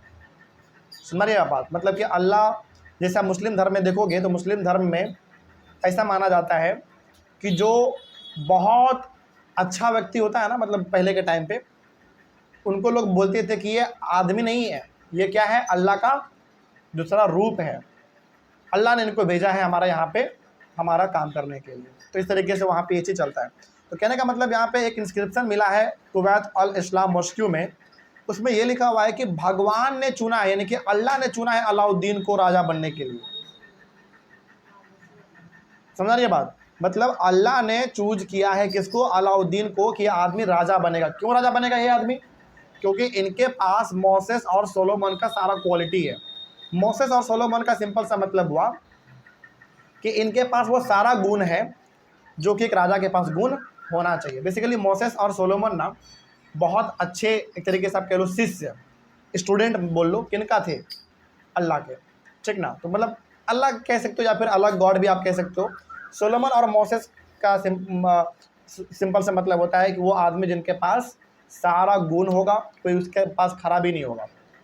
तो ऐसा कहा जाता था उस समय पे, उस इंस्क्रिप्शन में कहा गया कि जो अलाउद्दीन है वो राजा है। क्यों राजा है? क्योंकि भगवान ने उसको चुना कि राजा बनेगा। क्यों? क्योंकि उनके पास सारा अच्छा क्वालिटी है। किसके जैसा? मोसेस और सोलोमन के जैसा उसके पास सारा क्वालिटी है, तो वो राजा बनना डिजर्व भी करता है। आगे, constructing places of worship provided rulers with the chance to proclaim their close relationship with God. यहाँ तक कि जब बड़े बड़े मंदिर मस्जिद लोग बनवाते थे तो ये मानते थे कि हमारा जो रिश्ता नाता है ना भगवान से बहुत करीब का है। करीब का है मतलब कि भगवान का कृपा हमारे ऊपर हमेशा बना रहता है। हम जो काम करते हैं वो काम हमारा हो जाता है, इसलिए भगवान को खुश होकर क्या करेंगे? भगवान के लिए बड़ा सा मंदिर बनवाएंगे, भगवान के लिए क्या करेंगे? बड़ा सा मस्जिद बनवाएंगे। इस प्रकार के वो लोग खुशी में करते थे। जैसे आप लोग देखते होंगे, हमारे घरों में भी होता है। यदि हमारा कोई मन्नत वगैरह पूरा हो जाता है तो हमारे फैमिली लोग क्या करते हैं? भगवान का पूजा करते हैं, पूजा पाठ करवाते हैं, लड्डू चढ़ाते हैं, ये वो बहुत कुछ हम लोग करते हैं। तो जब हमारा कुछ बात मन जाए, हमारा इच्छा पूरा हो जाए, तो हम लोग भगवान को क्या करते हैं? खुश करने के लिए आरती करते हैं, पूजा पाठ करते हैं, लड्डू चढ़ाते हैं, उनको खुश करने के लिए भजन कीर्तन करते हैं। तो वही चीज़ यहाँ पे भी है। तो बड़े बड़े मंदिर जब राजा बनवाते थे तो उनका कहना ये होता था कि हम बड़ा मंदिर इसलिए बनवा रहे हैं क्योंकि भगवान की कृपा हमारे ऊपर है। तो जब इतना कुछ भगवान हमारे लिए कर रहे हैं तो क्या भगवान के लिए हम अच्छा सा घर नहीं बना सकते हैं? तो घर बनाने के लिए वो लोग क्या करते थे? बड़े बड़े मंदिर और मस्जिद को बनवाते थे। ठीक है, तो ये चीज़ है। अगला, rulers try to transform their capitals and cities into great cultural centres. हर राजा ये कोशिश करता था कि जो उसका कैपिटल है, मतलब कि उसका जो राजधानी है, उस राजधानी को बहुत अच्छा बनाया जाए। मतलब great capitals, their transform their capital and cities into great cultural centres. मतलब उसका जो राजधानी है, उस राजधानी को इतना सुंदर बना देना है कि इसका जैसा कोई दूसरा हो ही ना। जैसे एग्जाम्पल के तौर पे आप देखो, जैसे एग्जाम्पल आपको बताते हैं, हमारे इंडिया का राजधानी क्या है? दिल्ली। तो दिल्ली आप जाओ, दिल्ली में भी खास करके पूरा दिल्ली नहीं, दिल्ली में उस इलाके में जाना जिस इलाके में आपका राष्ट्रपति भवन है, लोकसभा है, राज्यसभा है, उस इलाके में आप जाना। आपको इतना सुंदर वो इलाका लगेगा कि दुनिया का जो जन्नत है ना वो यहीं पे है। क्यों उसको सुंदर बनाया गया? क्योंकि वो इंडिया का क्या है, कैपिटल है। कोई भी आदमी जब देखेगा तो पहले क्या देखेगा, इंडिया का कैपिटल ही तो देखेगा ना। और कैपिटल ही गंदा रहेगा तो बताओ इंडिया को लेकर इमेज उसका खराब होगा कि अच्छा होगा? खराब होगा। उसी प्रकार से आप अपना पटना देख लो, बिहार का राजधानी क्या है हमारा, बिहार का कैपिटल पटना है। तो पटना भी देखो कितना सुंदर है, लेकिन आप पटना पूरा सुंदर नहीं है क्योंकि यहाँ पे बहुत समस्या भी है। लेकिन आप खास करके उस इलाके में जाओ जिस इलाके में सीएम हाउस है, गवर्नर हाउस है ना, आपका वो विधानसभा है, सचिवालय है, उस इलाके में आप जाओ।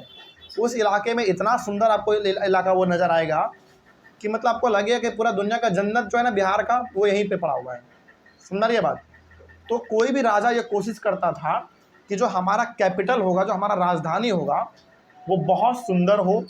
हर प्रकार के यहाँ पे अच्छे अच्छे मंदिर बनाए जाएं, अच्छे अच्छे मस्जिद बनाए जाएं, ताकि ये जगह खास करके क्या हो जाए, बहुत सुंदर हो जाए, अच्छा हो जाए। और राजा जनरली रहेगा कहाँ पे, राजा जनरली रहेगा कैपिटल सिटी में, राजधानी में रहेगा, है कि नहीं? क्या वो गांव में रहेगा कभी राजा? नहीं। समझा रही है बात? तो ये सब चीज़ उस समय पे राजा अपने फ़ायदे के लिए करता था। ठीक है, तो क्या करता था बेसिकली, बड़े बड़े मंदिर बनवा देना। मंदिर बनवाने के पीछे का उनका क्या आइडिया होता था? मंदिर बनवाने के पीछे का उनका आइडिया ये होता था कि हमारा भगवान का जो कृपा है हमारे ऊपर हमेशा बना रहता है। हम कोई भी काम करते हैं तो हो जाता है, तो भगवान का कृपा हमारे ऊपर इतना ज़्यादा है, तो क्या भगवान के लिए हम छोटा सा मंदिर और मस्जिद नहीं बना सकते हैं? बिल्कुल बनाएंगे। तो वो लोग एकदम भयंकर भयंकर बनवाते थे मंदिर और मस्जिद भगवान को खुश करने के लिए। ठीक है ना? उसके बाद वो लोग हमेशा कोशिश करते थे कि जो हमारा कैपिटल सिटी होगा, यानी कि जो राजधानी होगा, वो बिल्कुल एकदम खास दिखना चाहिए, एकदम बिल्कुल खास, ताकि कोई भी घूमने के लिए आए तो उसको ऐसा ना लगे कि इस राजा ने अपने राजधानी में ही कुछ नहीं किया है। बहुत अच्छा काम करते थे वो लोग इस तरीके से। आगे और क्या है भाई, देखो, रूलर्स ऑफन कंस्ट्रक्टेड टैंक्स, और जो राजा होते थे वो टैंक्स भी बनवाते थे, and reservoirs big and small for use by ordinary people. मतलब बड़े बड़े तालाब खुदवाते थे वो लोग, बड़े बड़े ऐसे मतलब ऐसे गड्ढा वो लोग खुदवाते थे। राजा गड्ढा नहीं कह सकते, तालाब कह लो। इतने बड़े बड़े तालाब वो लोग खुदवाते थे राजा लोग, ताकि इसमें पानी इकट्ठा किया जा सके और कोई भी आदमी इस तालाब का इस्तेमाल अपने फ़ायदे के लिए कर सके। नहाना हो, कपड़ा खींचना हो, जो करना हो, पहले तो तालाब में होता था सब कुछ, है ना। तो राजा केवल मंदिर ही नहीं बल्कि तालाब वगैरह भी खुदवाते थे ताकि लोगों को पानी का कोई कमी ना हो। ठीक है, आगे छोटा भी बनवाते थे, कहीं पर ज़रूरत है छोटे तालाब का तो छोटा तालाब खुदवा दिया, कहीं पे ज़रूरत है बड़े तालाब का तो बड़ा तालाब खुदवा दिया। इस प्रकार का राजा करते थे। आगे sometimes these tanks and reservoirs were part of a temple, mosque और अ गुरुद्वारा। और कई बार आप देखोगे कि कई सारे तो तालाब जो हैं वो नदी के बगल में, सॉरी नदी नहीं, मंदिर के बगल में, मस्जिद के बगल में है, गुरुद्वारे के बगल में। ऐसा क्यों? क्योंकि कोई भी आदमी जब मंदिर में आएगा, मस्जिद में आएगा, गुरुद्वारे में आएगा, यदि वो स्नान किया हुआ नहीं है तो क्या बिना स्नान किए वो पूजा कर लेगा? बिल्कुल भी नहीं। तो वो पहले पूजा करेगा, मतलब पूजा करने से पहले उसको क्या करना पड़ेगा, उसमें स्नान करना पड़ेगा। तो बहुत सारे राजाओं ने ये देखा कि यार मंदिर, मस्जिद और गुरुद्वारे के बगल में ना भी हमारा क्या होना चाहिए, एक वाटर सोर्स होना चाहिए, तालाब वगैरह होना चाहिए, ताकि आम आदमी आके यहाँ पे क्या कर सके, नहा के और जाके फिर वहाँ पे वो पूजा पाठ कर सके। इसीलिए आप देखोगे खास करके जो जितने भी बड़े बड़े तीर्थ स्थल हैं, जैसे आप अपना देख लो यहाँ पे झारखंड में देवघर, झारखंड में देवघर आप देख लो। जो भी आदमी देवघर जाता है शिव जी का पूजा करने के लिए, महादेव का पूजा करने के लिए, तो वहीं पे मंदिर के बगल में ना एक तालाब है, उसको हम लोग शिव गंगा बोलते हैं। बहुत लोग जो गए होंगे वो उसको रिलेट कर पा रहे होंगे। तो वहाँ पे शिव गंगा में आप पहले नहाओगे तभी जाके आप पूजा करोगे। उसी प्रकार से आप चले जाओ साउथ इंडिया। साउथ इंडिया में एक बहुत फेमस टेम्पल है रामेश्वरम टेम्पल, पता है आप लोगों को? वहाँ पे भी जब आप रामेश्वरम टेम्पल में जब पूजा करने के लिए जाओगे तो पहले आपको वहाँ पे नहाना पड़ता है, बल्कि वहाँ पे तो 22 छोटे छोटे कुएँ हैं, उन छोटे छोटे कुएँ के पानी से आपको नहाना पड़ता है, तब जाके आप जाके पूजा करोगे। इतना भयंकर सिस्टम है। तो कहने का मतलब यही है कि राजाओं को लगा कि यार हम लोगों ने अलग अलग जगह पे तालाब तो बना दिया, लेकिन तालाब का ज़रूरत सबसे ज़्यादा जहाँ पे था वहाँ पे हमने बनाया ही नहीं। कहाँ पे? मंदिर के बगल में, मस्जिद के बगल में, गुरुद्वारे के बगल में। समझना ये बात, ताकि आम आदमी वहाँ पे पहले नहाएगा फिर जाके अपने देवी देवताओं का पूजा करेगा। इसीलिए आप देखो एग्जाम्पल के तौर पे गुरुद्वारे में आप जाओ, पंजाब जाओ, गोल्डन टेम्पल, पंजाब में क्या है आपका? गोल्डन टेम्पल है। गोल्डन टेम्पल के बगल में क्या है बताओ? नदी, मतलब नदी नहीं है, पानी इकट्ठा है कि नहीं किया हुआ। वो पानी क्यों है? ताकि लोग पहले इसमें स्नान कर सके और फिर जाके अपना गॉड का वो पूजा करेंगे अपना। तो ये कल्चर हमारा उस समय पे होता था। पूरा कहानी समझ में आया सबको? कोई दिक्कत किसी को है इसमें? तो इस टॉपिक में आपको ये समझ में आ गया कि टेम्पल्स, मॉस्क्यूज और टैंक्स कैसे बनते थे, क्यों बनते थे और किस पर्पज़ के लिए बनते थे। समझ आ गया पूरा कहानी? चलिए आगे बढ़ते हैं। हमारा नेक्स्ट टॉपिक होगा व्हाई वेयर टेम्पल्स डिस्ट्रॉयड, जिसको हम लोग अपने अगले क्लास में कैप्चर करेंगे। तब तक के लिए thank you very much. Next topic discuss करना है हम लोगों को, व्हाई वेयर टेम्पल्स डिस्ट्रॉयड। देखो इसमें आप ये पढ़ोगे कि टेम्पल्स को ना, यानी कि मंदिरों को तोड़ा जा रहा था, बर्बाद किया जा रहा था। ऐसा क्यों भाई? तो इसके पीछे हम लोग पढ़ेंगे आगे कि इसके पीछे क्या कारण था कि मंदिरों को क्यों तोड़ा जा रहा था, कौन वो राजा था जिसने मंदिरों को तोड़ा, मंदिरों पे हमला किया, उसके बारे में हम लोग आगे पढ़ेंगे। लेकिन पहले आप यहाँ पे पढ़ो राजेंद्र फर्स्ट के बारे में। ये यहाँ पे जो आप पढ़ने जा रहे हैं राजेंद्र फर्स्ट के बारे में, एक बहुत इंपॉर्टेंट राजा हैं जिन्होंने बहुत अच्छे अच्छे कामों को किया था। क्या था इनके बारे में, क्या कहानी है, समझते हैं हम लोग सबके बारे में। Rajendra first, okay. तो टेम्पल्स को क्यों डिस्ट्रॉय किया गया, क्यों तोड़ा गया, क्यों बर्बाद किया गया, ये हम लोग सब समझेंगे। लेकिन पहले आप समझो राजेंद्र फर्स्ट के बारे में कि इनका क्या कंट्रीब्यूशन था इन सब चीज़ों में। देखो लिखा हुआ कि when the Chola king Rajendra first, ये जो राजेंद्र फर्स्ट है ये जो राजेंद्र फर्स्ट है ये किस डायनेस्टी का राजा था? चोला डायनेस्टी का, ओके। तो when the Chola king Rajendra first built a Shiva temple in his capital, मतलब राजेंद्र फर्स्ट ने जब अपने कैपिटल में, जब अपने राजधानी में शिव जी का मंदिर बनवाया, he filled it with prized statue seized from defeated rulers. उस मंदिर में इन्होंने वो सारे के सारे स्टैचू भर दिए जो स्टैचू इन्होंने उस जगह से कब्जा में लिया था जिस जगह पे इन्होंने हमला किया, और वो जगह हार गया। मतलब हुआ क्या ये समझो, राजेंद्र फर्स्ट ने जिस जिस जगह पे हमला किया है और जिस जिस जगह को उन्होंने अपने कब्जे में लिया है, उस जगह पे जितने भी इम्पॉर्टेंट स्टैचू उनको मिले हैं, मूर्ति मिले हैं, उन सारे मूर्ति को वो वहाँ से उठाएं अलग अलग एरिया से जहाँ पर उन्होंने हमला किया।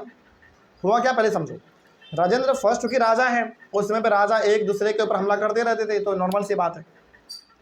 तो राजेंद्र फर्स्ट जो कि एक राजा हैं चोला डायनेस्टी के, उन्होंने जब भी किसी एरिया के ऊपर हमला किया और उसको जीत लिया, तो उन्होंने क्या किया, उस एरिया इलाका के सब कुछ तो उन्होंने ले ही लिया, मतलब उस इलाके में जो भी चीज़ था वो सब कुछ उन्होंने लिया।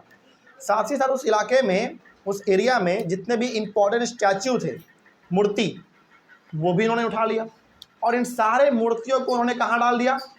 शिव जी के मंदिर में डाल दिया, जो कि शिव जी का मंदिर उन्होंने कहाँ पे बनवाया था? अपने कैपिटल में बनवाया था, अपने राजधानी में बनवाया था। कहने का मतलब हुआ कि राजेंद्र फर्स्ट ने अपने राजधानी में, अपने कैपिटल में शिव जी का मंदिर बनवाया, और उस शिव जी के मंदिर में उन सारे स्टैचू को रखा गया, उन सारे मूर्तियों को रखा गया जो मूर्ति इन्होंने कहाँ से लिया था? अलग अलग जगह पे हमला करके जीता था। ठीक है, आगे बढ़ते हैं। और क्या हुआ देखो, एन इनकम्प्लीट लिस्ट इंक्लूडेड। देखो इनकम्प्लीट लिस्ट है, मतलब इतना सारा मूर्ति उन्होंने अलग अलग जगह से अच्छे अच्छे मूर्ति लिए थे और शिव जी के मंदिर में रख दिया था, जिसका कोई लिस्ट ही नहीं है।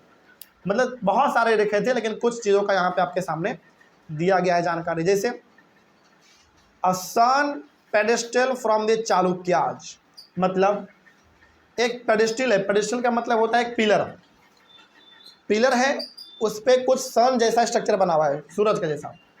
वो स्टैचू भी इन्होंने कहाँ रख दिया? सन टेम्पल में रख दिया। कहाँ से इन्होंने लिया था?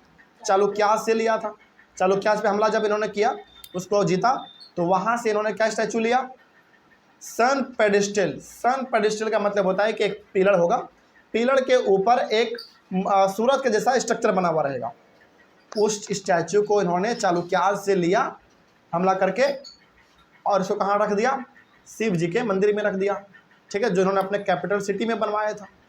आगे गणेश स्टैचू, गणेशा स्टैचू, गणेश जी का भी स्टैचू इन्होंने कहाँ पे रख दिया, शिव जी के मंदिर में रख दिया। और ध्यान रहे कि जितने भी स्टैचू आप पढ़ने जा रहे हैं सारा स्टैचू ये कहाँ से लाया है, दूसरे जगह पे हमला करके, अटैक करके ले लिया। मतलब होता है ना कि एक राजा दूसरे के ऊपर हमला किया, उसके सारे धन संपत्ति पैसा प्रॉपर्टी तो अपने कब्जे में ले ही लेगा, साथ ही साथ जो अच्छा चीज़ लगेगा वो भी ले लेगा।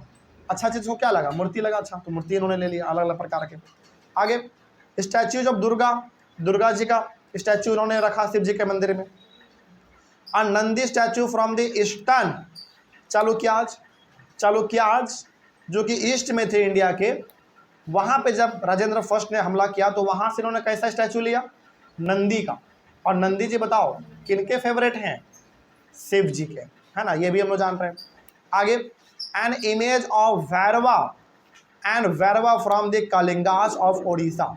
भैरवा भी एक, भैरव जिसको हम लोग बोलते हैं ना, भैरव का भी हम लोग पूजा करते हैं, है ना। तो भैरव का जो स्टैचू है वो कहाँ से लिया गया, ओडिशा के कलिंग से लिया गया। ओडिशा में एक जगह है कलिंग, वहाँ पे जब राजेंद्र फर्स्ट ने अटैक किया तो वहाँ से राजेंद्र फर्स्ट ने किसका स्टैचू लिया, भैरव का, ठीक है।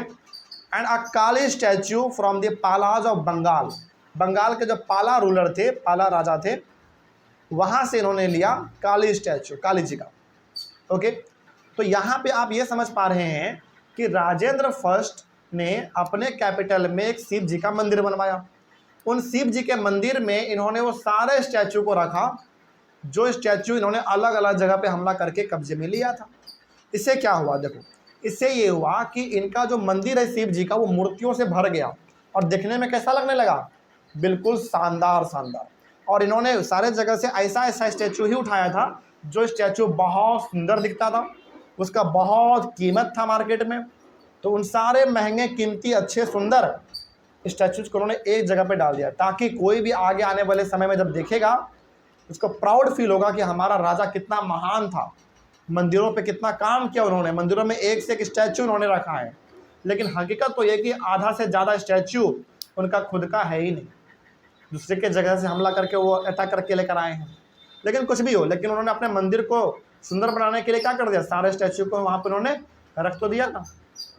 और इसमें से ज़्यादातर स्टैचू किसके थे बताओ, गॉड के थे, देवी और देवताओं के स्टैचू थे। तो देवी और देवताओं के स्टैचू हैं तो उसको रखा भी कहाँ जाएगा, मंदिरों में रखा जाएगा भाई, आप उसको घर में तो रखेंगे नहीं, ठीक ना। ये हो गया हमारा राजेंद्र फर्स्ट के बारे में छोटा सा जानकारी कि उन्होंने क्या किया था। अब आप फाइनली समझो कि मंदिरों को डिस्ट्रॉय क्यों किया जा रहा था, मंदिर को क्यों तोड़ा जा रहा था। इसमें आप पढ़ोगे सुल्तान महमूद ऑफ गजनी के बारे में। ये सुल्तान महमूद आदमी का नाम है, ये कहाँ का था, गजनी का था। और गजनी हमारे इंडिया में बिल्कुल भी नहीं पड़ता, ये बाहर पड़ता है, ठीक है। मतलब सुल्तान महमूद आदमी का नाम है, राजा था ये, कहाँ का, गजनी का। ओके, इन्होंने हमारे इंडिया में मंदिरों के अंदर इतना तोड़ फोड़ किया है जिसका कोई हिसाब नहीं है। बहुत मंदिरों को उन्होंने डिस्ट्रॉय किया है। कैसे, देखो Sultan Mahmud of Ghazni was a contemporary of Rajendra first. Contemporary का मतलब होता है कि जिस टाइम पे राजेंद्र फर्स्ट थे उसी टाइम पे हमारा सुल्तान महमूद भी था, ठीक है। मतलब राजेंद्र फर्स्ट रूल कर रहे थे इंडिया में और सुल्तान महमूद रूल कर रहे थे अपने इलाके में यानी कि गजनी में, दोनों उस समय पे थे, ठीक है। मतलब जब राजेंद्र फर्स्ट थे उस समय पे हमारा सुल्तान महमूद भी था, लेकिन दोनों अपने अपने एरिया पे रूल कर रहा था, किसी को अभी तक फिलहाल किसी से कोई मतलब नहीं था। आगे during his campaigns in the sub continent he also attacked the temples of defeated Kings and looted there wealth and idols. अब देखो होता क्या था, हमारे राजा जो थे ना उस समय पे इंडिया के, वो महंगे महंगे मंदिरों को कहाँ पर रखते थे, सर महंगे महंगे मूर्तियों को कहाँ रखते थे, मंदिरों में रखते थे। और उस समय पे राजा मंदिरों पे खर्चा खूब करता था, मंदिरों में सोने का मूर्ति बनवा दिया, मंदिरों में सोने का पालकी बना दिया, मंदिरों में सोने का गेट बनवा दिया। मतलब राजा का अच्छा खासा जो खजाना है वो कहाँ रहता था, मंदिरों में रहता था। तो जब सुल्तान महमूद ने इंडिया के ऊपर अटैक किया तो राजा को, जिस राजा के ऊपर उन्होंने अटैक किया उस राजा को तो उन्होंने मार ही दिया, साथ ही साथ उस राजा का खजाना तो लूट ही लिया, साथ ही साथ उन्होंने मंदिरों को भी नहीं छोड़ा। क्यों? क्योंकि सुल्तान महमूद को पता था कि इंडिया के राजा जो हैं वो सबसे ज़्यादा अपना पैसा खर्च कहाँ करते हैं? मंदिरों में करते हैं। कैसे? सोने का मूर्ति बनवा दिया, सोने का पालकी बनवा दिया, सोने का गेट बनवा दिया, सोने का खिड़की बनवा दिया। इस प्रकार के राजा सोने के चीज़ों को मंदिर में बनवाते रहते थे। तो जब सुल्तान महमूद ने इंडिया के राजाओं के ऊपर अटैक किया तो हार गए राजा हमारे। बहुत सारे राजा जो हारे थे सुल्तान महमूद से। तो उन्होंने उसके सारे धन संपत्ति, पैसा, प्रॉपर्टी, खजाने को तो लूटा ही लूटा, साथ ही साथ सुल्तान महमूद ने जितने भी मंदिर बनाए थे हमारे राजाओं ने, उसको कितने लूट लिया? सुल्तान महमूद ने लूट लिया। क्योंकि उसको पता था कि इंडिया का जो राजा है वो बहुत पैसा खर्च करता था किस पे? मंदिरों पे। तो यदि हम मंदिरों के ऊपर भी अटैक करके उसको लूट लेंगे तो बहुत सारे सोना चांदी हमारे हाथ में आ जाएगा, मूर्तियों का, है कि नहीं? आगे बढ़ते हैं। उसके बाद by destroying temples specially the one at Somnath. Somnath मंदिर बहुत फेमस है गुजरात में, ऑब्वियस सी बात है। तो he tried to win credit as a great hero of Islam. मतलब सुल्तान महमूद कौन थे? मुस्लिम राजा थे, नाम से मालूम चल रहा होगा आपको। तो इन्होंने क्या किया, गुजरात के अंदर एक सोमनाथ मंदिर हुआ करता था, आज भी है मंदिर, बहुत फेमस मंदिर है, बहुत फेमस मंदिर है, पहले भी था आज भी फेमस है। तो सोमनाथ मंदिर के ऊपर इन्होंने अटैक किया और जितने भी मूर्ति हमारे सोने चांदी के बने हुए थे, मतलब मंदिरों में जितने भी सोने चांदी सब अवेलेबल थे, सारे इन्होंने अपने कब्जे में ले लिए। तो मंदिरों को क्या कर दिया इन्होंने? तहस नहस कर दिया, सारे चीज़ों को अपने कब्जे में ले लिया। इससे ये हीरो बन गए। किसका? मुस्लिम लोगों का ये हीरो बन गए। ये दिखाना चाहते थे कि हमने क्या किया, हिंदुओं के मंदिरों पे अटैक किया और उसको अपने कब्जे में हमने ले लिया। ठीक है, आगे बढ़ते हैं। तो सोमनाथ मंदिर का जो कहानी है ना, बहुत लंबा कहानी है, इसके बारे में कभी टाइम मिलेगा तो आपको हम बताएंगे स्पेशल तरीके से। लेकिन अभी आप फिलहाल समझो कि उस समय पे सोमनाथ मंदिर बहुत बड़ा मंदिर हुआ करता था, मतलब बहुत बड़ा, मतलब बहुत बड़ा, बहुत ज़्यादा खजाना उसमें राजा अपना रखता था। उसको भी अटैक कर लिया। किसने? सुल्तान महमूद ने। ठीक है ना, आगे बढ़ते हैं। और इस तरीके से वो क्या बन गया? इस्लाम का हीरो बन गया। इस्लाम मतलब मुस्लिम लोगों का वो हीरो बन गया कि देखो हमने हिंदुओं के मंदिर पर अटैक किया, उसको अपने कब्जे में ले लिया, इस तरीके से। आगे, most rulers displayed there political might and military success by attacking and looting the places of worship of defeated rulers. उस समय पे जो राजा जिसके ऊपर अटैक किया और वो मान लो हार गया, मतलब मान लो राजा ए ने राजा बी के ऊपर अटैक किया और राजा बी हार गया, तो जो राजा ए है वो ऑब्वियस सी बात है जीत गया। वो क्या करता था? अपने पावर को शो करता था। कैसे? उस राजा के सारे खजाने को लूट के, सारे धन संपत्ति को लूट के वो दिखाता था कि हम कितना महान हैं, हमने इनके ऊपर अटैक किया, इनके सारे चीज़ों को हमने अपने कब्जे में ले लिया। तो ये भी एक तरीका होता था अपने पावर को शो करने का। कैसे करते थे? क्या करते थे? अटैक किया, एक राजा हार गया, तो राजा तो हारता ही था, जान से वो जाता ही जाता, जान से चला गया, वो हार गया मतलब जान से मार दिया। अब उसका सारा प्रॉपर्टी छीना जाएगा, उसके सारे खजाने छीने जाएंगे। साथ ही साथ यदि उस राजा ने कोई मंदिर बनवाया होगा तो मंदिरों पर अटैक करके उन सारे मंदिरों के खजाने को भी लूट लिया जाएगा। सुन रही बात? इससे क्या होता था? जो राजा जीत गया वो क्या करता था? अपने पावर को शो करता था कि हम इतने महान हैं, हमने इसके ऊपर अटैक किया, हमने जीत लिया, ये कर लिया, वो कर लिया। तो ये भी एक तरीका होता था लोगों को दिखाने के लिए कि हम कितना महान हैं। क्या करो? अटैक करो, उसको हरा दो और उसके सारे के सारे जितने भी वर्शिप प्लेस है, वर्शिप मतलब मंदिर वगैरह यदि हैं, उनको अपने कब्जे में ले लो और उसके अंदर जितने भी प्रॉपर्टी है, मतलब खजाना वजाना है, सोना चांदी वगैरह, सबको छीन लो, अपने कब्जे में कर लो। तो ये भी एक तरीका था अपने पावर को शो करने का, तो राजा इस समय पे करता था। तो अब आपको समझ में आ गया कि मंदिरों को क्यों डिस्ट्रॉय किया जा रहा था। मंदिरों को डिस्ट्रॉय सबसे ज़्यादा किसने किया? सुल्तान महमूद ने किया। उस टाइम के बारे में केवल हम बात करें तो उस टाइम पे सुल्तान महमूद ने मंदिरों के ऊपर बहुत हमला किया और मंदिरों पे हमला करने का मात्र एक ही ऑब्जेक्टिव था। क्या ऑब्जेक्टिव था? कि मंदिरों में बहुत खजाने हैं, मंदिरों के ऊपर अटैक करेंगे तो खजाना भी हमको बहुत मिलेगा। तो खजाने के चक्कर में, यानी कि सोना चांदी के लालच में सुल्तान महमूद ने कई सारे मंदिरों को बर्बाद कर दिया। कहानी समझ आ गया? चल, इस तरीके से हमारा ये टॉपिक खत्म हुआ। नेक्स्ट टॉपिक है गार्डन्स, टॉम्स एंड फोर्ट्स, जिसको हम लोग अपने अगले वाले क्लास में डिस्कस करेंगे। तो मिलते हैं हम लोग अपने अगले क्लास में। यहाँ तक तो कोई दिक्कत नहीं किसी को? समझ आए सबको? तो अगला जो टॉपिक है वो हमारा गार्डन टॉम्स एंड फोर्ट्स, जो कि थोड़ा सा लंबा टॉपिक है, तो हम लोग इसको अपने अगले वाले क्लास में करेंगे। तब तक के लिए थैंक यू वेरी मच। हम लोग अपने चैप्टर को आज कंटिन्यू करेंगे और आगे बढ़ाएंगे चैप्टर को। एक नए टॉपिक का शुरुआत करेंगे। टॉपिक का नाम है गार्डन्स टॉम्स एंड फोर्ट्स। पिछले क्लास में जो हम लोगों ने पढ़ा था, हालांकि हमारा टॉपिक था why were temples destroyed. Temples को डिस्ट्रॉय क्यों किया जा रहा था, ये हम लोग को समझ में आ गया था। टेम्पल्स को डिस्ट्रॉय करने का मात्र एक ही ऑब्जेक्टिव था कि टेम्पल्स के अंदर जितने भी खजाने रखे हुए हैं उन सभी खजाने को लूट लेना है। और टेम्पल्स को तोड़ा किसने सबसे ज़्यादा इंडिया में? महमूद किसने, याद करो? सुल्तान महमूद। ठीक है, कहाँ के थे ये? गजनी के थे। ओके, कहने के देखो होता क्या था उस समय पे, हमारे जो राजा थे वो अपना बहुत ज़्यादा धन संपत्ति वो कहाँ पे खर्च करते थे? मंदिरों पे। किस रूप में? सोना का मूर्ति बना दिया, चांदी का ये बना दिया, वो बना दिया, हीरा मोती सब कुछ वो लोग मंदिरों में रखते थे अपना, ठीक ना। तो सुल्तान महमूद को लगा कि यार राजा के यदि संपत्ति को और ज़्यादा लूटना है तो इन्होंने जितने भी मंदिर बनवाए हैं उन सभी पे हमला करो, क्योंकि मंदिरों पे बहुत ज़्यादा क्या है? खजाना है। तो उन्होंने मंदिरों पे अटैक किया, कई सारे मंदिर को तोड़ दिया और जितने भी खजाने थे उन सबको तो लूट के ही चला गया, है ना। तो ये हम लोग डिस्कस कर चुके थे। आज आइए एक नया टॉपिक शुरू करते हैं। टॉपिक का नाम है gardens Tom's and forts. Garden का सिंपल सा मतलब बगीचा। गार्डन का मतलब सिंपल सा, अब गार्डन का मतलब क्या समझते हैं? छोटे मोटे पेड़ होंगे उसमें, है ना, हरियाली होगा चारों तरफ, इस प्रकार का। टॉम का मतलब हुआ मकबरा, ठीक। अच्छा, कोई समझा सकता है हमको कि टॉम का मतलब क्या होता है? मकबरा। मकबरा तो ठीक है, लेकिन ये क्यों बनाया जाता है, ऐसा आप कुछ बता सकते हैं? हाँ, ये सही बात है। मतलब आप इसको ऐसे समझिए, ये ज़्यादातर कहाँ बनता है? मुस्लिम रिलीजन में, मुस्लिम धर्म में। मुस्लिम धर्म में क्या होता है? हाँ, कब्रिस्तान इसका एक अच्छा एग्जाम्पल है। कब्रिस्तान में मुस्लिम रिलीजन में क्या होता है, जब भी कोई आदमी का डेथ होता है तो वो लोग हिंदू परंपरा के हिसाब से नहीं करते हैं काम, वो लोग अपने परंपरा से चलते हैं। वो लोग क्या करते हैं? बॉडी को ज़मीन में दफन कर देते हैं और उनके ऊपर ना एक स्ट्रक्चर बनाते हैं, ठीक, सीमेंट वगैरह का, कई लोग केवल मिट्टी का बना देते हैं। उसको हम लोग क्या बोलेंगे? टॉम्ब बोलेंगे।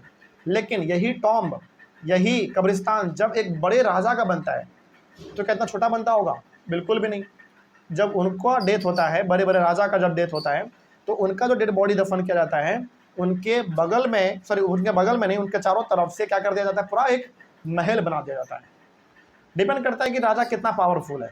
जैसे एक आम आदमी मरेगा मुस्लिम रिलीजन में तो क्या अपने डेड बॉडी के ऊपर बिल्डिंग इतना बड़ा बना पाएगा कभी? क्योंकि उसमें पैसा खर्च होता है, नहीं बना पाएगा। लेकिन वही यदि एक मुस्लिम रिलीजन में एक बहुत बड़ा राजा मरेगा, उनका डेथ होगा, तो उनके बॉडी को जहाँ पे दफन किया जाएगा उनको उनके चारों तरफ क्या बना दिया जाएगा? एक बहुत बड़ा मकबरा बना दिया जाएगा, मतलब एक बिल्डिंग बना दिया जाएगा। तो ऐसा एग्जाम्पल हम लोग इसमें समझेंगे।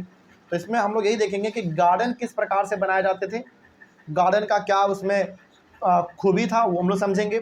मकबरा क्यों बनाया जाता था और किन किन प्रकार के लोगों का मकबरा बनाया गया है ये भी हम लोग समझेंगे। मकबरा मतलब डेड बॉडी के ऊपर बिल्डिंग वगैरह, ठीक है। आगे हमारा फोर्ट। फोर्ट का मतलब होता है सिंपल सा किला, रहने के लिए घर, ठीक ना। एग्जाम्पल आपको बताते हैं। इसका सबसे अच्छा एग्जाम्पल आपका आज दिल्ली का लाल किला देख लो। दिल्ली का लाल किला क्या था? एक समय पे मुगल्स का घर हुआ करता था वो। समझ ये बात? मतलब आज आप दिल्ली में जो लाल किला देखते हैं, रेड फोर्ट, जहाँ पे हमारे इंडिया में इंडिया के अंदर 2 साल में 2 बार झंडा फहराया जाता है, एक 15 अगस्त और एक 26 जनवरी को, है ना। प्राइम मिनिस्टर आके वहाँ पे भाषण देते हैं अपना। तो ये क्या था पहले बताओ? फोर्ट था। आज भी फोर्ट है, लेकिन ये क्या हुआ करता था? मुगल्स का घर हुआ करता था। तो वही हम लोग इसमें पढ़ेंगे कि गार्डन किस प्रकार से बनाए जाते थे, मकबरा किस प्रकार से बनाए जाते थे और बिल्डिंग वगैरह किस प्रकार से बनाए जाते थे, किस किसने बनवाया, कैसे बनवाया, क्या खूबी है उसमें, सब कुछ हम लोग इसमें पढ़ने वाले। तो आइए शुरू करते हैं। सबसे पहला समझो, Babar, Humayun, Akbar, Jahangir and specially Shahjahan personally interested in literature, art and architecture.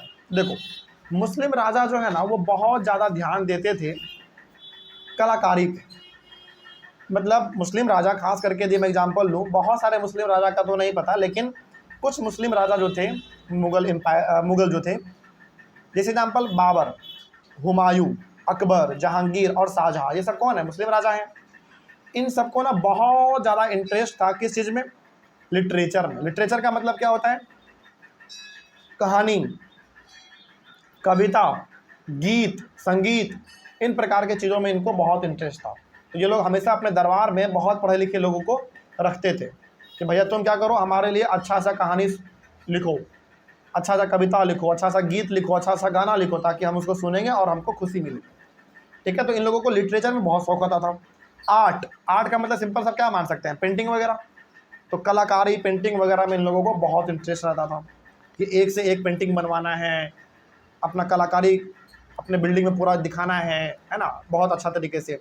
और आर्किटेक्चर का मतलब हो गया बिल्डिंग वगैरह, शानदार बिल्डिंग, और उस बिल्डिंग में डिजाइनिंग भी अच्छा ये लोग खूब बनवाते थे, भर भर के बनवाते थे। एग्जाम्पल यदि आपको समझना हो तो आज आप देखो ताजमहल देखो, है कि नहीं, ताजमहल देखो, उसी प्रकार से आप चार मीनार देखो, आप कुतुब मीनार देखो, फिर आप रेड फोर्ट देखो अपना, है कि नहीं। ये सब किसने बनवाए हैं, मुगलों ने बनवाए हैं, मुगल राजा ने बनवाया है, मुस्लिम राजा ने बनवाया है। जब उसको आप देखोगे ना तो बिल्डिंग तो बहुत शानदार है, ये सब कोई दिक्कत नहीं है इसमें, लेकिन कलाकारी भी बहुत शानदार है उसमें, एक एक डिजाइन उसमें बनाया गया है, बहुत शानदार है। तो मुगल राजा इन सब चीज़ों में बहुत इंटरेस्ट रखता था। ठीक है, आगे in his autobiography Babar describe his interest in planning and laying out formal gardens, places within rectangular walled enclosures and divided into 4 quarters by artificial channels। अब देखो होता क्या था, यहाँ पे बात हो रहा है बाबर के बारे में। बाबर ने अपना एक ऑटोबायोग्राफी लिखा है। देखो ऑटोबायोग्राफी का मतलब कोई बता सकता है वो क्या होता है, बायोग्राफी और ऑटोबायोग्राफी, इसमें कोई डिफरेंस बता सकता है क्या होता है।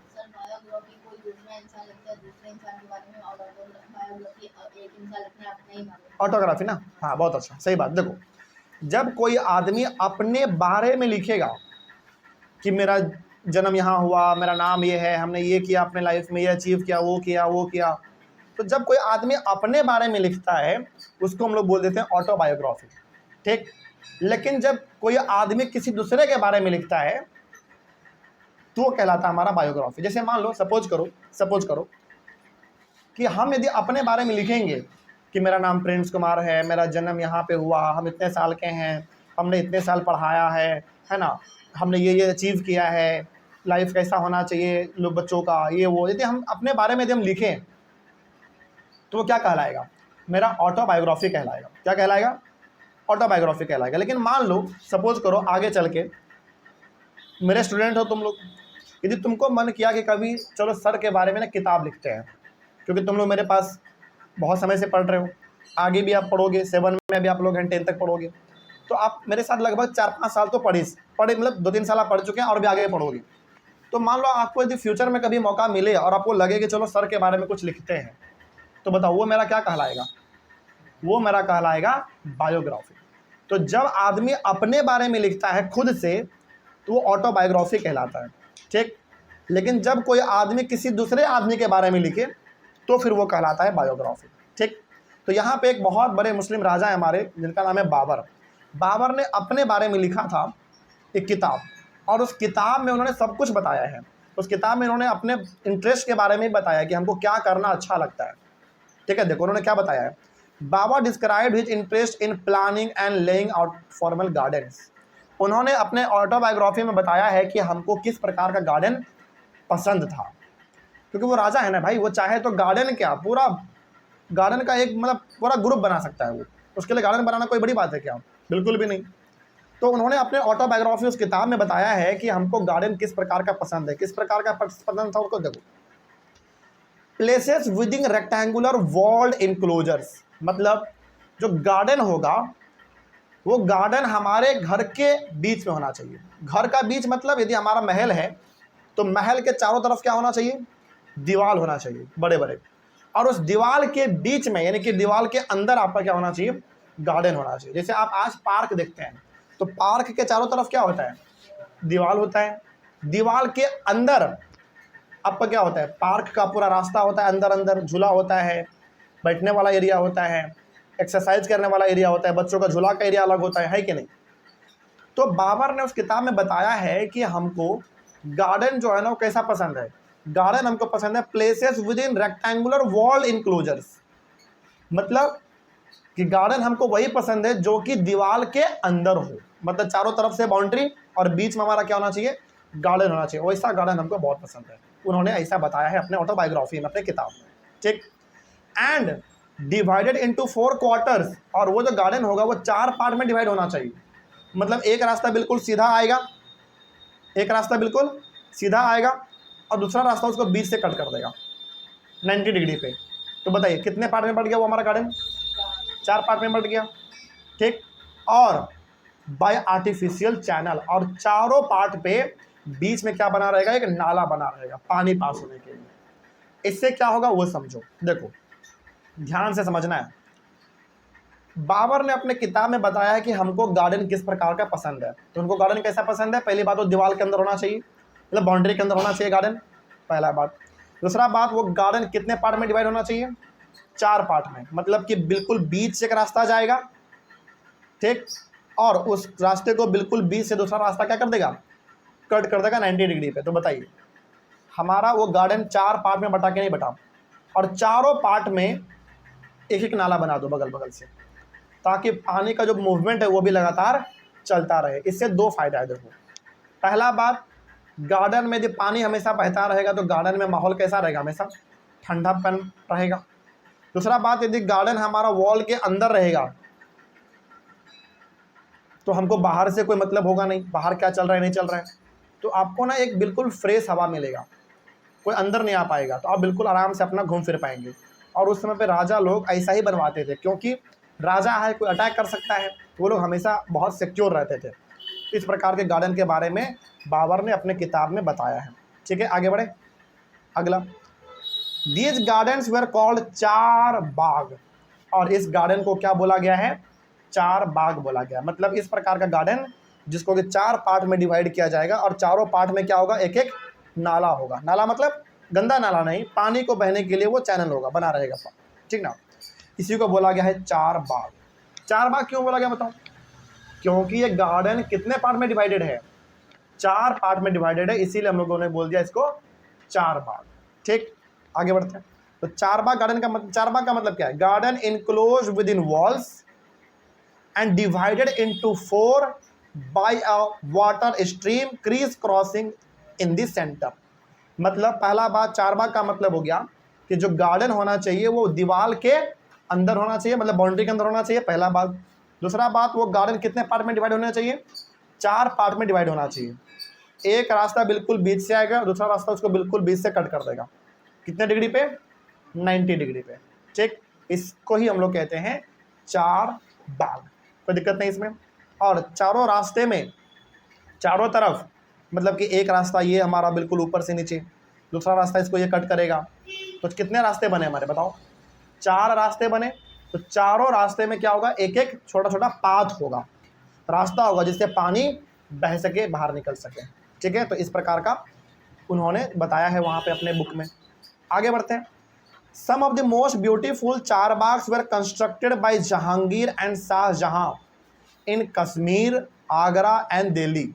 तो इस प्रकार के 4 बाग जो है ना, कई सारे मुस्लिम राजाओं ने बनवाए हैं। एग्जाम्पल के तौर पे आप देख सकते हैं, जहांगीर ने बनवाया है, शाहजहां ने बनवाया है, कहाँ कहाँ पे, कश्मीर में, आगरा में, दिल्ली में, मतलब जहाँ जहाँ इन लोगों का कंट्रोल रहा है और जो एरिया इनको बहुत सुंदर लगा उस एरिया पे इन्होंने क्या कर दिया, 4 बाग बनवा दिया, ठीक। एग्जाम्पल, यदि आप आज जाओगे ताजमहल घूमने के लिए आगरा में, तो ताजमहल के बगल में आपको क्या दिखेगा, आसपास गार्डन दिखेगा, और वो गार्डन को हम लोग क्या बोलेंगे, 4 बाग बोलेंगे। बिल्कुल शानदार गार्डन है, आप कभी जाना देखना तो आपको पता चलेगा, ठीक ना। तो कई सारे इस प्रकार के 4 बाग जो हैं, गार्डन जो हैं, कई सारे मुस्लिम राजाओं ने बनवाया है। एग्जाम्पल देखो, जहांगीर ने बनवाया, शाहजहां ने बनवाया, कहाँ कहाँ बनवाया, अलग अलग जगह पे, कश्मीर हो गया, दिल्ली हो गया, आगरा हो गया, मतलब जहाँ पे उनको ठीक लगा, माहौल जहाँ पे उनको अच्छा लगा वहाँ पे इन्होंने बनवाया है। आगे, there were several important architectural innovations during Akbar's reign. Akbar reign, reign का मतलब क्या होता है, टाइम पीरियड। जब तक अकबर रूल किया है, जब तक अकबर मुगल राजा हुआ करता था, अकबर ने भी कई सारे आर्किटेक्चरल इनोवेशन करवाए हैं। आर्किटेक्चरल इनोवेशन का मतलब है कि उन्होंने कई सारे शानदार शानदार बिल्डिंग वगैरह बनवाए हैं, और उस बिल्डिंग में बहुत अच्छे अच्छे डिजाइन भी बनवाए हैं। किसने, अकबर ने। तो अकबर के बारे में हम लोग पहले भी बात किए थे कि नहीं, अकबर एक अच्छा राजा था, मतलब उसमें उतना कुछ बुराई दिखता नहीं था हम लोगों को, है ना। ठीक है। तो अकबर के टाइम पे, मतलब जब तक अकबर मुगल का राजा रहा है, मुस्लिम राजा जब तक वो रहा है, तब तक अकबर ने कई सारे जगहों पे बिल्डिंग बनवाए हैं अच्छे अच्छे। उस बिल्डिंग में अच्छे अच्छे उन्होंने डिज़ाइन बनवाए हैं, क्योंकि अकबर को इन सब चीज़ों का बहुत शौक था। समझ रही बात? बिल्डिंग का, कलाकारी का, आर्ट का, आर्किटेक्चर का, इन सब का उनको बहुत शौक था। बहुत बनवाए उन्होंने। आगे देखो, the tomb was placed in the centre of a huge formal char bagh and built in the tradition known as eight paradise. इसका मतलब होता है और हैश्ड दिस्ट a central hall surrounded by 8 rooms. अब देखो, समझना ध्यान से। The building was constructed with red sandstone edged with white marble. एकदम ध्यान से समझना है। अकबर के टाइम पे जो टॉम्ब बनते थे, ठीक, यहाँ तक के जो देखो यहाँ पे साफ लिखा हुआ है, the tomb was placed in the centre of a huge formal char बाग। जो टॉम्ब बनते थे अकबर के टाइम पे, यहाँ तक का जो अकबर का भी जो टॉम्ब है, मतलब अकबर का भी जो मकबरा है, उसके बारे में जब हम लोग बात करें तो बीच में उसका टॉम्ब है, मतलब बीच में उसका मकबरा है। मकबरा मतलब जमीन के नीचे उनका डेड बॉडी है, उनके ऊपर क्या है, बिल्डिंग बना हुआ है। बिल्डिंग मतलब टॉम्ब बना हुआ है, मकबरा बना हुआ है, और उस मकबरे के चारों तरफ क्या है, चार बाग बने हुए हैं, मतलब गार्डन बने हुए हैं, बहुत सुंदर वाले गार्डन जो हमने आगे पढ़ा। And build in the tradition known as 8 paradises. 8 paradises बोलो या फिर हस्ट विस्ट बोलो, इसका मतलब होता है अ central hall surrounded by 8 rooms.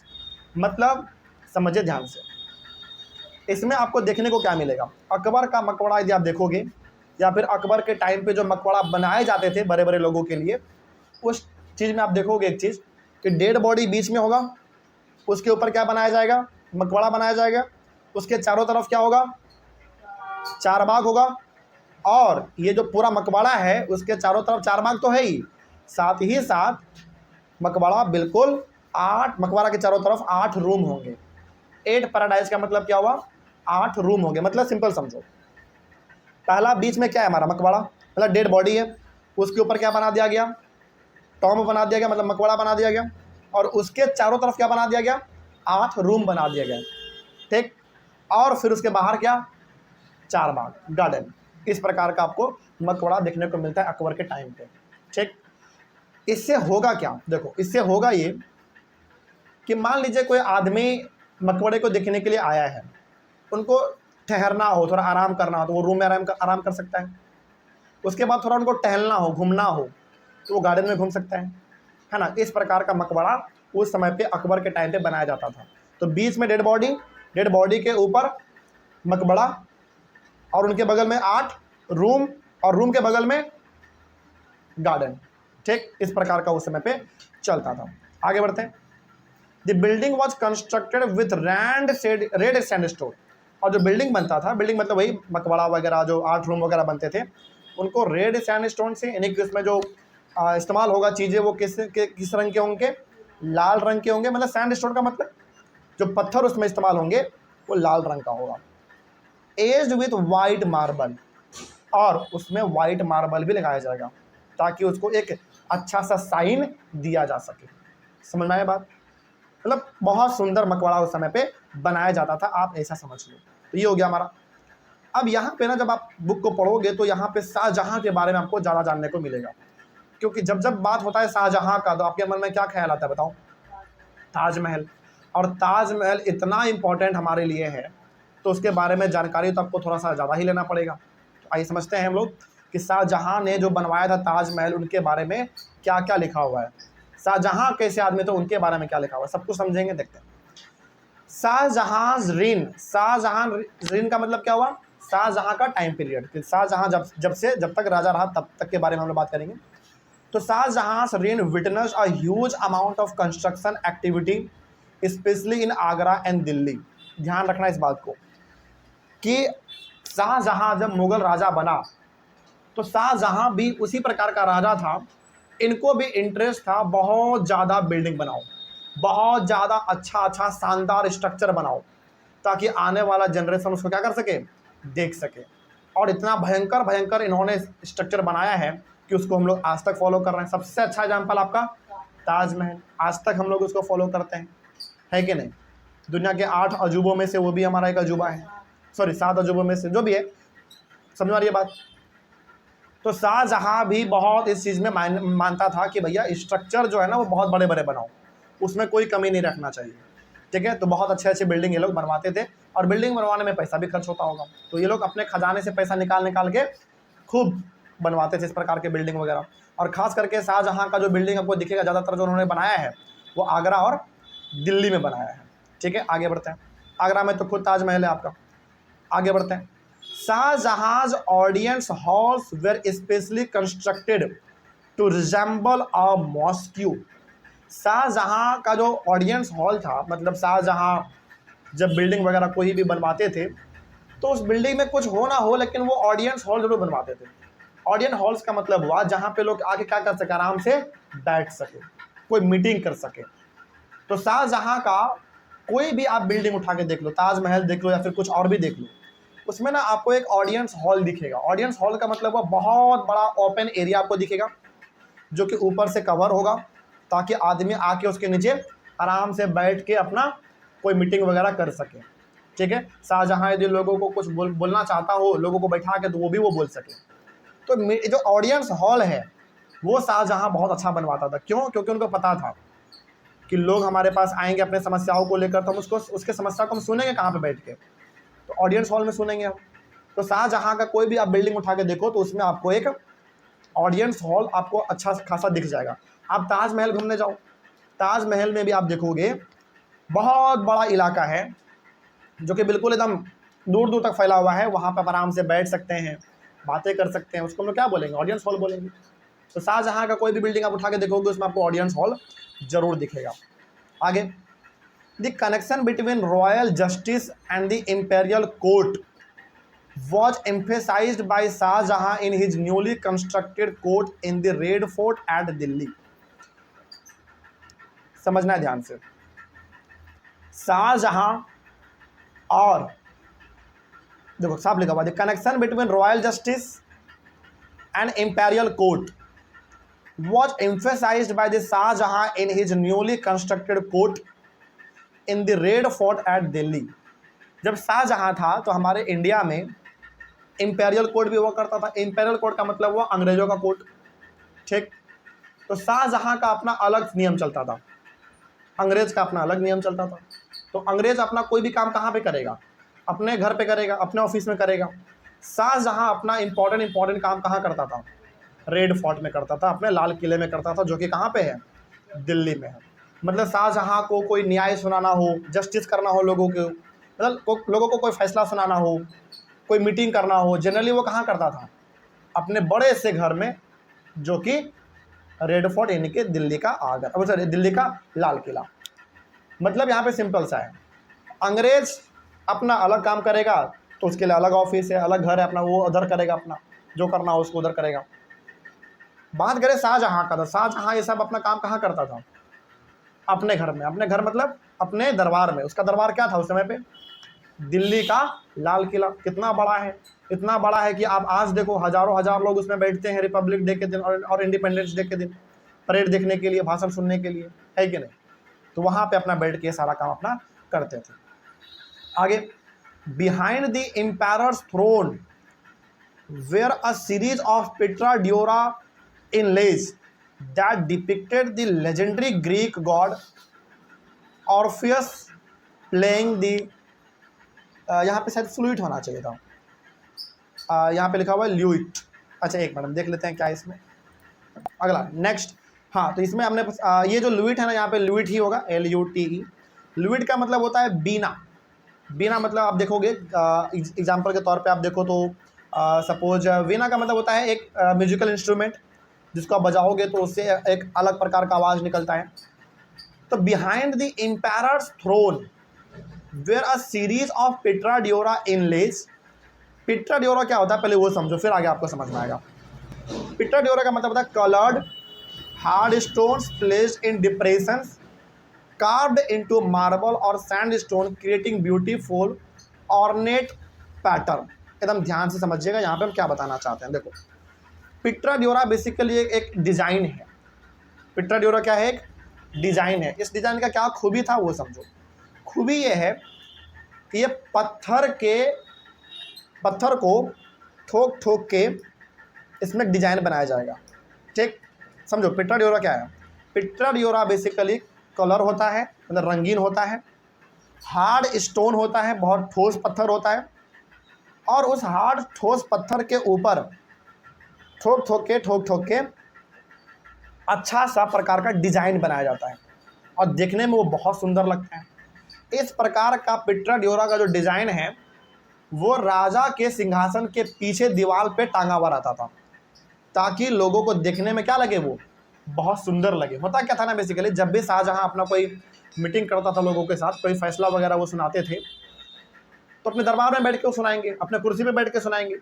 तो उनके कुर्सी के पीछे दीवार पे पिट्रा ड्योरा का डिज़ाइन होता था। पिट्रा ड्योरा मतलब बड़े से पत्थर होते थे, उस पत्थर के ऊपर डिज़ाइन बने होते थे, अच्छे अच्छे एकदम रंग बिरंगा डिज़ाइन, और वो दीवार में चिपका हुआ होता था।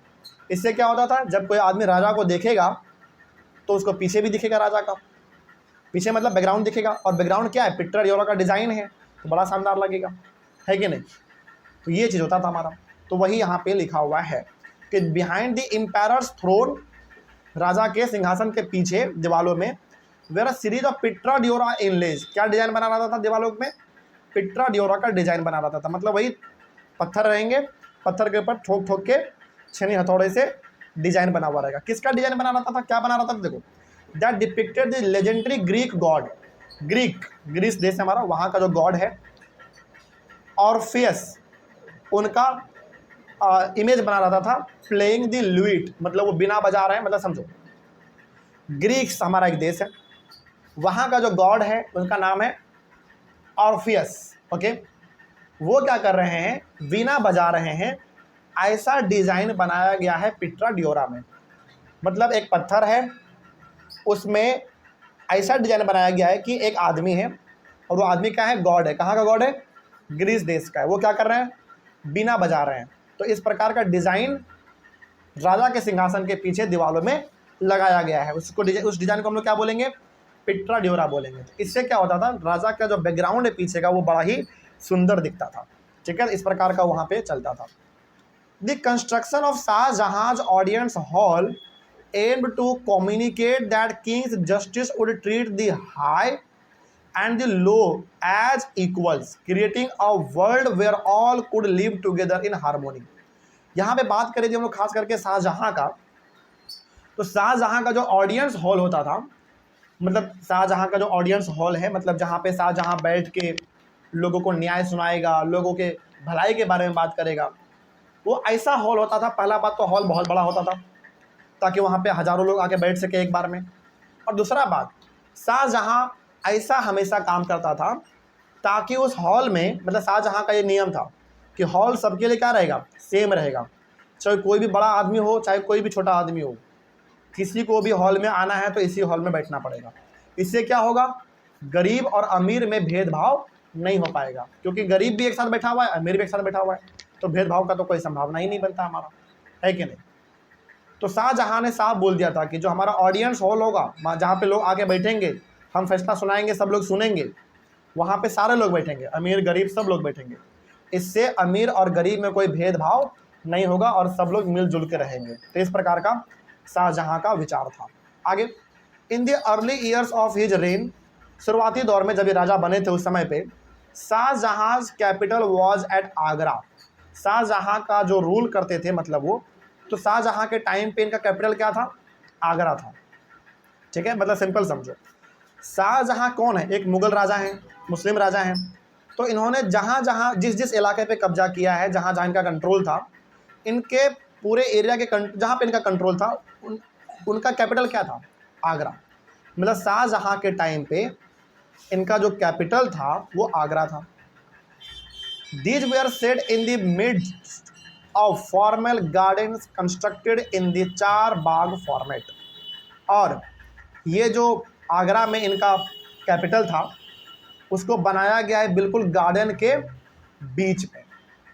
ताकि सुंदर भी लगे हमारा कैपिटल देखने में। देखो हमने आपको पहले भी बोला था ना, कोई भी राजा क्या चाहता था कि हमारा जो कैपिटल सिटी है, जो राजधानी है, वो क्या रहे, हमेशा सुंदर रहे, ताकि कोई भी आदमी पहली बार आएगा राजा से मिलने के लिए तो कहाँ पे आएगा, उसके कैपिटल में आएगा, राजधानी में आएगा। और कैपिटल ही गंदा रहेगा तो बताओ उस राजा का इमेज घटेगा कि बढ़ेगा? और वैसी बात इमेज घट जाएगा, है कि नहीं? तो जब शाहजहाँ का जो कैपिटल आगरा था, उस आगरा के चारों तरफ इतने शानदार शानदार गार्डन बनवाए थे शाहजहाँ ने, जिसका कोई हिसाब नहीं है। मतलब सुंदर सुंदर गार्डन शाहजहाँ के जो कैपिटल थे आगरा में, वहाँ पे बनाए गए थे। सिंपल सा, आगरा के चारों तरफ शाहजहाँ ने क्या कर दिया था, अच्छे अच्छे गार्डन बनाए थे, ताकि देखने में भी सुंदर लगे और कोई भी आए तो उसको भी अच्छा लगे। ठीक है, आगे। The Charbagh garden also had a variation that historians described as the river front garden. बहुत लोग देखो, the Charbagh garden also had a variation that historians described as the river front garden. बहुत लोग बाद में हुए, हिस्टोरियन हुए, बहुत अच्छे अच्छे जो इतिहास लिखते हैं, उन्होंने बोला कि ये जो गार्डन है ना, जो चारबाग है, ये रिवर फ्रंट गार्डन है। मतलब ऐसा गार्डन है जिसको हर चीज़ का, मतलब जो कि हर चीज़ आपको यहाँ पे दिख जाएगा। पानी का ज़रूरत आपको नहीं दिख पड़ेगा क्योंकि पानी गार्डन में ही है। रिवर फ्रंट गार्डन का मतलब वो क्या बताना चाहते थे? रिवर फ्रंट गार्डन कह के वो ये बताना चाहते थे कि ये गार्डन ऐसा है जैसे लगता है कि नदी के बगल में गार्डन है। और आपने हमेशा गौर किया होगा कि नदी के बगल में गार्डन, मतलब नदी के बगल में कोई भी जगह होता है तो बहुत सुंदर दिखता है। नदी के बगल में कोई जगह हो या फिर समुद्र के बगल में कोई जगह हो तो बहुत सुंदर दिखता है, क्योंकि ठंडा ठंडा पानी बह रहा होता है, हल्का ठंडा हवा चल रहा होता है। तो यहाँ पे हिस्टोरियंस ने आगे चल के जितने भी बड़े बड़े इतिहासकार हुए हैं, उन्होंने ऐसा बताया है, ऐसा बोला है कि ये लोग जो चारबाग बनवाते थे ना, वो रिवर फ्रंट गार्डन होता था। मतलब ऐसा गार्डन जैसे लगता था कि गार्डन ना बाउंड्री के अंदर नहीं है, नदी के बगल में है।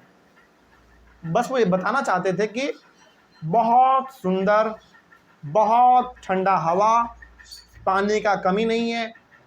ये बस बताना ही चाहते थे कि जितना सुंदर कोई जगह नदी के बगल में लगता है, समुद्र के बगल में लगता है, उतना ही सुंदर हमारा ये गार्डन भी लगता था। तो उन्होंने क्या बोल दिया इस गार्डन को? रिवर फ्रंट गार्डन बोल दिया है कि बहुत सुंदर गार्डन था। ठीक ना, आगे। The Taj Mahal here the white marble mausoleum. Mausoleum का मतलब क्या होता है? समाधि, मकबरा।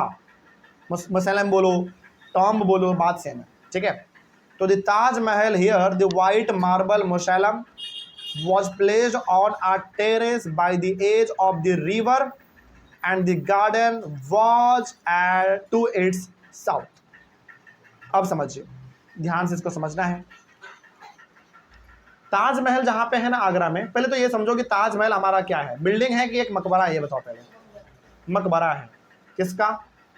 शाहजहां का। मतलब शाहजहां का जब डेथ हुआ, शाहजहां का जब डेथ हुआ तो उनके बॉडी को ताजमहल के अंदर दफन किया गया है, और उस एरिया में आज किसी को जाने का परमिशन नहीं है। आज भी आप ताजमहल घूमने के लिए जाओगे कभी, तो उस एरिया में जाने के लिए क्या है, आपको रोक दिया जाएगा। मतलब बोला जाता है कि आप उस इलाके में मत जाना। क्यों नहीं जाना? क्योंकि वहाँ पे क्या है, मकबरा है, और वहाँ पे कोई भी आदमी जाएगा तो हो सकता है कि उसको नुकसान पहुँचा दे मकबरे को, है ना।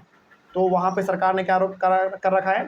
रोक रखा है। मतलब आपको ताजमहल घूमना है, घूमो पूरा, लेकिन मकबरे की ओर आप अंदर नहीं जा सकते हैं। ठीक है, तो ये जो मकबरा है हमारा, जो ताजमहल है, तो ताजमहल बेसिकली क्या हमारा? एक मकबरा है जिसके अंदर डेड बॉडी है। किसका? शाहजहां का। ठीक है, तो उसके चारों तरफ आप देखोगे, ताजमहल के चारों तरफ तो ब्यूटीफुल गार्डन है, मतलब उसको हम लोग क्या बोल सकते हैं? चारबाग बोल सकते हैं। और बगल में ही एक नदी बहती है। समझ रही बात? तो अब समझ में आया कि इसको रिवर फ्रंट गार्डन क्यों बोलते हैं हम लोग। रिवर फ्रंट गार्डन का सिंपल सा मतलब हुआ, दो चीज़ यहाँ पे है। यदि बगल में नदी है गार्डन के, तब तो सिंपल सा समझ में आ गया कि रिवर फ्रंट गार्डन का मतलब होगा कि नदी के बगल में क्या हमारा गार्डन है। लेकिन मान लीजिए कि गार्डन के बगल में नदी नहीं है, तो भी आपको उसी प्रकार का आनंद मिलेगा गार्डन में जिस प्रकार का आनंद आपको नदी के बगल में मिलता है। तो यहाँ पे जो बड़े बड़े हिस्टोरियन हुए हैं, बड़े बड़े जो इतिहासकार हुए हैं, उन्होंने क्या बोला है? उन्होंने बोला है कि जो गार्डन ये लोग बनाते थे, वो गार्डन कैसे बनाते थे? रिवर फ्रंट गार्डन बनाते थे। रिवर फ्रंट गार्डन का मतलब होगा कि ज़्यादातर गार्डन लोग कहाँ बनाते थे? जो कि नदी के बगल में हो। और मान लीजिए यदि नदी के बगल में नहीं भी है तो ऐसा गार्डन को बनाते थे जैसा लगता था कि नदी के बगल में जितना आपको सुख मिलेगा उतना सारा सुख आपको इस गार्डन में भी मिल जाएगा। लेकिन यदि स्पेशली हम बात करें ताजमहल का, तो ताजमहल वाकई में किसके बगल में? एक नदी के बगल में है। समझ में आ रही है बात आपको? कोई दिक्कत इसमें?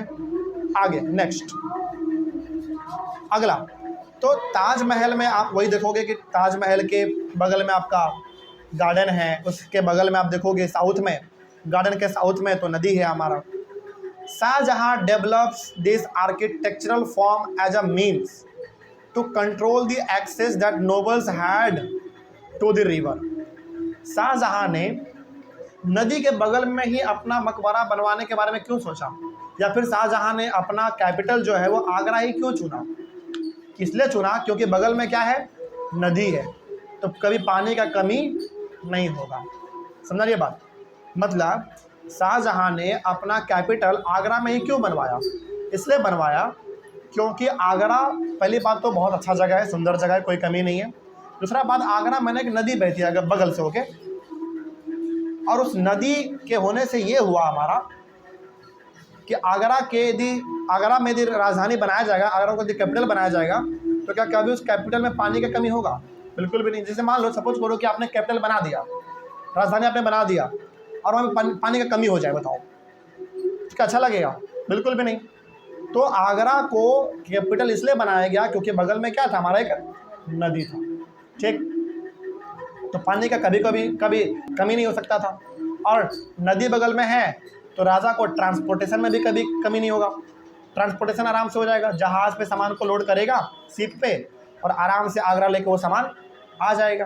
तो ट्रांसपोर्टेशन इजी हो सके, पानी मिल सके, और वहाँ का सुंदर माहौल भी देखने में लगे, इसीलिए शाहजहां ने अपना कैपिटल कहाँ पे बनवाया?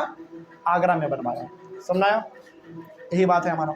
अगला, in the new city of Shahjahanabad that he constructed in Delhi, the imperial palace commanded the river front. बाद में फिर इन्होंने अपना एक और इलाका बनाया था, शाहजहांबाद उसका नाम रखा था। वो कहाँ पड़ता है? आज दिल्ली में पड़ता है। ठीक ना? तो ये भी आप देखोगे थोड़ा सा तो रिवर फ्रंट के बगल में ही है, मतलब ये भी नदी के बगल में ही है। तो कहने का मतलब है कि शाहजहां हमेशा ये कोशिश करते थे कि अपना कोई भी यदि इलाका बनाओ तो कोशिश करो कि वो इलाका किसके बगल में होना चाहिए? नदी के बगल में, ताकि ट्रांसपोर्टेशन हो सके, हमारा पानी का कमी ना हो, और एक सुंदर व्यू भी देखने को मिले हमारा। ठीक है, तो शाहजहांबाद जो इन्होंने बनवाया है नदी के बगल में ही बनवाया है। कहाँ पे है? आज ये दिल्ली में है। ओके, तो इस तरीके से हमने शाहजहां के बारे में भी पढ़ लिया। नेक्स्ट हमारा टॉपिक है रीजन एंड एम्पायर, जिसको हम लोग अपने अगले वाले क्लास में डिस्कस करेंगे। यहाँ तक किसी को कोई डाउट है? चलिए, मिलते हैं हम लोग अपने अगले क्लास में। तब तक के लिए थैंक यू वेरी मच। हम लोग डिस्कस करने वाले हैं अपने चैप्टर के सबसे लास्ट वाले टॉपिक को। टॉपिक का नाम है रीजन एंड एम्पायर। बहुत छोटा सा टॉपिक है, तो ये लगभग 5-6 मिनट में हमारा ख़त्म हो जाएगा, और इसमें आपको कुछ नया चीज़ जानकारी ज़रूर मिलेगा, लेकिन छोटा टॉपिक है, तुरंत हमारा ख़त्म हो जाएगा। इसी टॉपिक के साथ हमारा पूरा चैप्टर भी खत्म हो जाएगा। ठीक है, देखते हैं इसमें क्या लिखा हुआ है रीजन एंड एम्पायर वाले टॉपिक में। पहला पॉइंट इसमें लिखा हुआ है कि इन वृंदावन नियर मथुरा, मथुरा के बगल में क्या है? वृंदावन है। कहाँ पड़ता है ये सब जगह? यूपी, उत्तर प्रदेश। ओके, तो इन वृंदावन नियर मथुरा, मथुरा के बगल में जो वृंदावन है, temples were constructed in architectural styles that were very similar to the Mughals palaces in Fatehpur Sikri. देखो ध्यान से, मथुरा के बगल में जो वृंदावन है, वहाँ के जो बिल्डिंग बने हुए हैं, उस बिल्डिंगों में यदि आप डिज़ाइन देखेंगे ना, तो आपको डिज़ाइन किस प्रकार का दिखेगा पता है? वो डिज़ाइन है बिल्कुल मुगल्स के महलों में जिस प्रकार का डिज़ाइन है, उसी प्रकार का डिज़ाइन आपको वृंदावन के महलों में भी देखने को मिलेगा। कहने का मतलब क्या हुआ इसका? जैसे मुगल का पैलेस के बारे में यदि बात करें, पैलेस मतलब जगह, बिल्डिंग वगैरह जहाँ पे है मुगल्स का, फतेहपुर सिकड़ी, फतेहपुर सिकरी में मुगल्स के काफ़ी अच्छे शानदार बिल्डिंग बने हुए हैं। उस फतेहपुर सिकरी में जो मुगल्स का बिल्डिंग है, महल है, उसमें जैसा डिज़ाइन है, उसी प्रकार का डिज़ाइन आपको वृंदावन के महलों में भी देखने को मिलता है। ठीक है, आगे Mughal rulers were particularly skilled in adapting regional architectural styles in the construction of their own buildings. ये जो मुगल राजा लोग होते थे ना, जैसे अकबर, हुमायूं, बाबर, इन सभी को आसपास में जो डिज़ाइन होता था बिल्डिंग बनाने का, वो डिज़ाइन बहुत पसंद आता था। जैसे मान लीजिए इनको कहीं पे बिल्डिंग बनाना है अपना, तो उस एरिया में जो आसपास के जगहों में जो डिज़ाइन चलता था, जो स्टाइल चलता था बिल्डिंगों में बनाने का, वो इन लोगों को बहुत पसंद आता था। तो ये लोग उस डिज़ाइन को अपने महलों में भी बनवा लेते थे। मतलब आसपास जिस प्रकार का डिज़ाइन चलता है महल बनाने का, घर में डिज़ाइन बनाने का, उस प्रकार के डिज़ाइन वाले महल ये लोग भी अपने यहाँ पे बनवाते थे। जैसे एग्जाम्पल के तौर पे आप देखोगे, जैसे बिहार में हम लोग रहते हैं, तो बिहार में आप देखोगे तो बिल्डिंग बनाने का एक अलग डिज़ाइन है। उसी प्रकार से आप चले जाओ जम्मू कश्मीर, वहाँ पे बिल्डिंग का डिज़ाइन अलग है। उसी प्रकार से आप चले जाओ केरला, तमिलनाडु, साउथ इंडिया, वहाँ पे बिल्डिंग का डिज़ाइन अलग है। तो हर जगह का डिज़ाइन क्या है बिल्डिंग का अपना अलग अलग है। उसी प्रकार से जो मुग़ल थे, जो मुस्लिम राजा होते थे, उनको बहुत ज़्यादा पसंद आता था हमारे इंडिया के स्टाइल बिल्डिंग बनाने के। मतलब आसपास में जो भी डिज़ाइन उनको अच्छा दिखता था, उस डिज़ाइन का घर ये लोग अपने यहाँ पे बनवाते थे। मतलब बोलते थे कि मेरे महलों में इसी प्रकार का डिज़ाइन बनाना है तुमको। ले अपने मिस्त्री वगैरह को बोलते थे, लेबर वगैरह को। मतलब कहने का सिंपल सा कि मुगल्स को स्टाइल, हम लोगों का स्टाइल जो इंडिया में पाया जाता था उस समय पे, उनको बहुत पसंद आता था और उस प्रकार के स्टाइल ये लोग अपने बिल्डिंगों में भी बनवाते थे। ठीक है, आगे बात करें हम लोग एक दो जगह का, तो example, in Bengal the local rulers had develop a roof that was design to resemble a thatch hut. जैसे बात करें बंगाल के छोटे मोटे राजाओं का, तो बंगाल में जो छोटे मोटे राजा थे, खास करके मुग़ल राजा, उन्होंने अपने यहाँ पे जो बिल्डिंग बनवाया, उस बिल्डिंग का जो छत है, उन्होंने छत किस प्रकार के डिज़ाइन का बनवाया? हैच हट, मतलब किस प्रकार का झोपड़ी जैसा। समझ रही बात? मतलब आम झोपड़ी जो हमारा होता है, उस प्रकार का जो डिज़ाइन उसका छत का होता है, उसी प्रकार का डिज़ाइन उन लोगों ने अपने महलों में भी बनवाया। इसका मतलब क्या समझ में आ रहा है आपको? इसका मतलब ये समझ में आना चाहिए कि हमारे छोटे मोटे डिज़ाइंस को ये लोग बहुत पसंद करते थे। इनको कोई डिज़ाइन कहीं पे अच्छा लग गया, बोलते थे कि ये डिज़ाइन बहुत अच्छा है, हमारे महलों में भी ये डिज़ाइन बनवा दो। तो इस प्रकार के महलों में उनको वो लोग अपना डिज़ाइन बनवाते रहते थे। आगे, the Mughals like this Bangla dome so much that they use it in their architecture. और वो जो बंगला डोम है, बंगला डोम मतलब जो बंगाल में घर बनाने का डिज़ाइन होता था, छत बनाने का जो डिज़ाइन होता था, ये इन लोगों को बहुत पसंद आता था। तो इन लोगों ने बोला कि ये बंगाल में जो चलता है डिज़ाइन घर बनाने का, छत का खास करके, वो हमारे महलों में भी लगवा दो, हमारे महलों में भी इस डिज़ाइन को बनवा दो, क्योंकि ये डिज़ाइन हमको अच्छा लग रहा है। तो यहाँ से आपको एक बात समझ में आ रहा होगा कि कोई भी डिज़ाइन हमारे इंडिया में जब उस समय पे था और वो डिज़ाइन मुगल्स को अच्छा लग गया कि नहीं यार, ये बिल्डिंग में ना ये डिज़ाइन बड़ा अच्छा लग रहा है हमको, तो ये क्या कर दो, हमारे महलों में भी ये डिज़ाइन बनवा दो। इस प्रकार का जो छत है ना, इसका डिज़ाइन बड़ा अच्छा लग रहा है, इस प्रकार के छत हमारे महलों में भी बनवा दो। तो अच्छे अच्छे डिज़ाइन को ये लोग बहुत फॉलो करते थे और ये लोग हर प्रकार के डिज़ाइन को इस्तेमाल करते थे और अपने महलों को बहुत सुंदर बना देते थे। क्योंकि आप अपने महलों में क्या कर रहे हैं? हर प्रकार के डिज़ाइन इस्तेमाल कर रहे हैं। इससे क्या होगा? आपका महल और सुंदर हो जाएगा। तो मुगल्स का महल बहुत ही सुंदर होता था क्योंकि वो लोग अलग अलग प्रकार के डिज़ाइन इस्तेमाल करते थे। ठीक है, आगे बढ़ते रहते हैं। लास्ट पॉइंट, इन अकबर्स कैपिटल एट फतेहपुर सिकरी। अकबर का कैपिटल कहाँ पे था? फतेहपुर सिकरी में। Many of the buildings show the influence of the architectural style of Gujarat and Malwa. मतलब फतेहपुर सिकरी में, फतेहपुर सिकरी क्या था? अकबर का कैपिटल सिटी था, मतलब राजधानी था। वहाँ पे यदि आप देखोगे अकबर के बिल्डिंग्स को, तो अकबर के बिल्डिंग्स में गुजरात का और मालवा का डिज़ाइन आपको देखने को मिलेगा। कहने का सिंपल सा मतलब क्या है, ये लोग कहीं भी जाते थे ना और वहाँ का डिज़ाइन यदि इनको पसंद आ गया तो बोलते थे कि हमारे महलों में भी इस प्रकार का डिज़ाइन बना दो। सोचो, फतेहपुर सिकरी में डिज़ाइन आपको देखने को मिल रहा है कहाँ का? गुजरात का, मालवा का। समझ रही है बात? तो उस वहाँ के डिज़ाइन को ये लोग अपने यहाँ पे बनवाते थे क्योंकि इनको डिज़ाइन पसंद आ जाता था।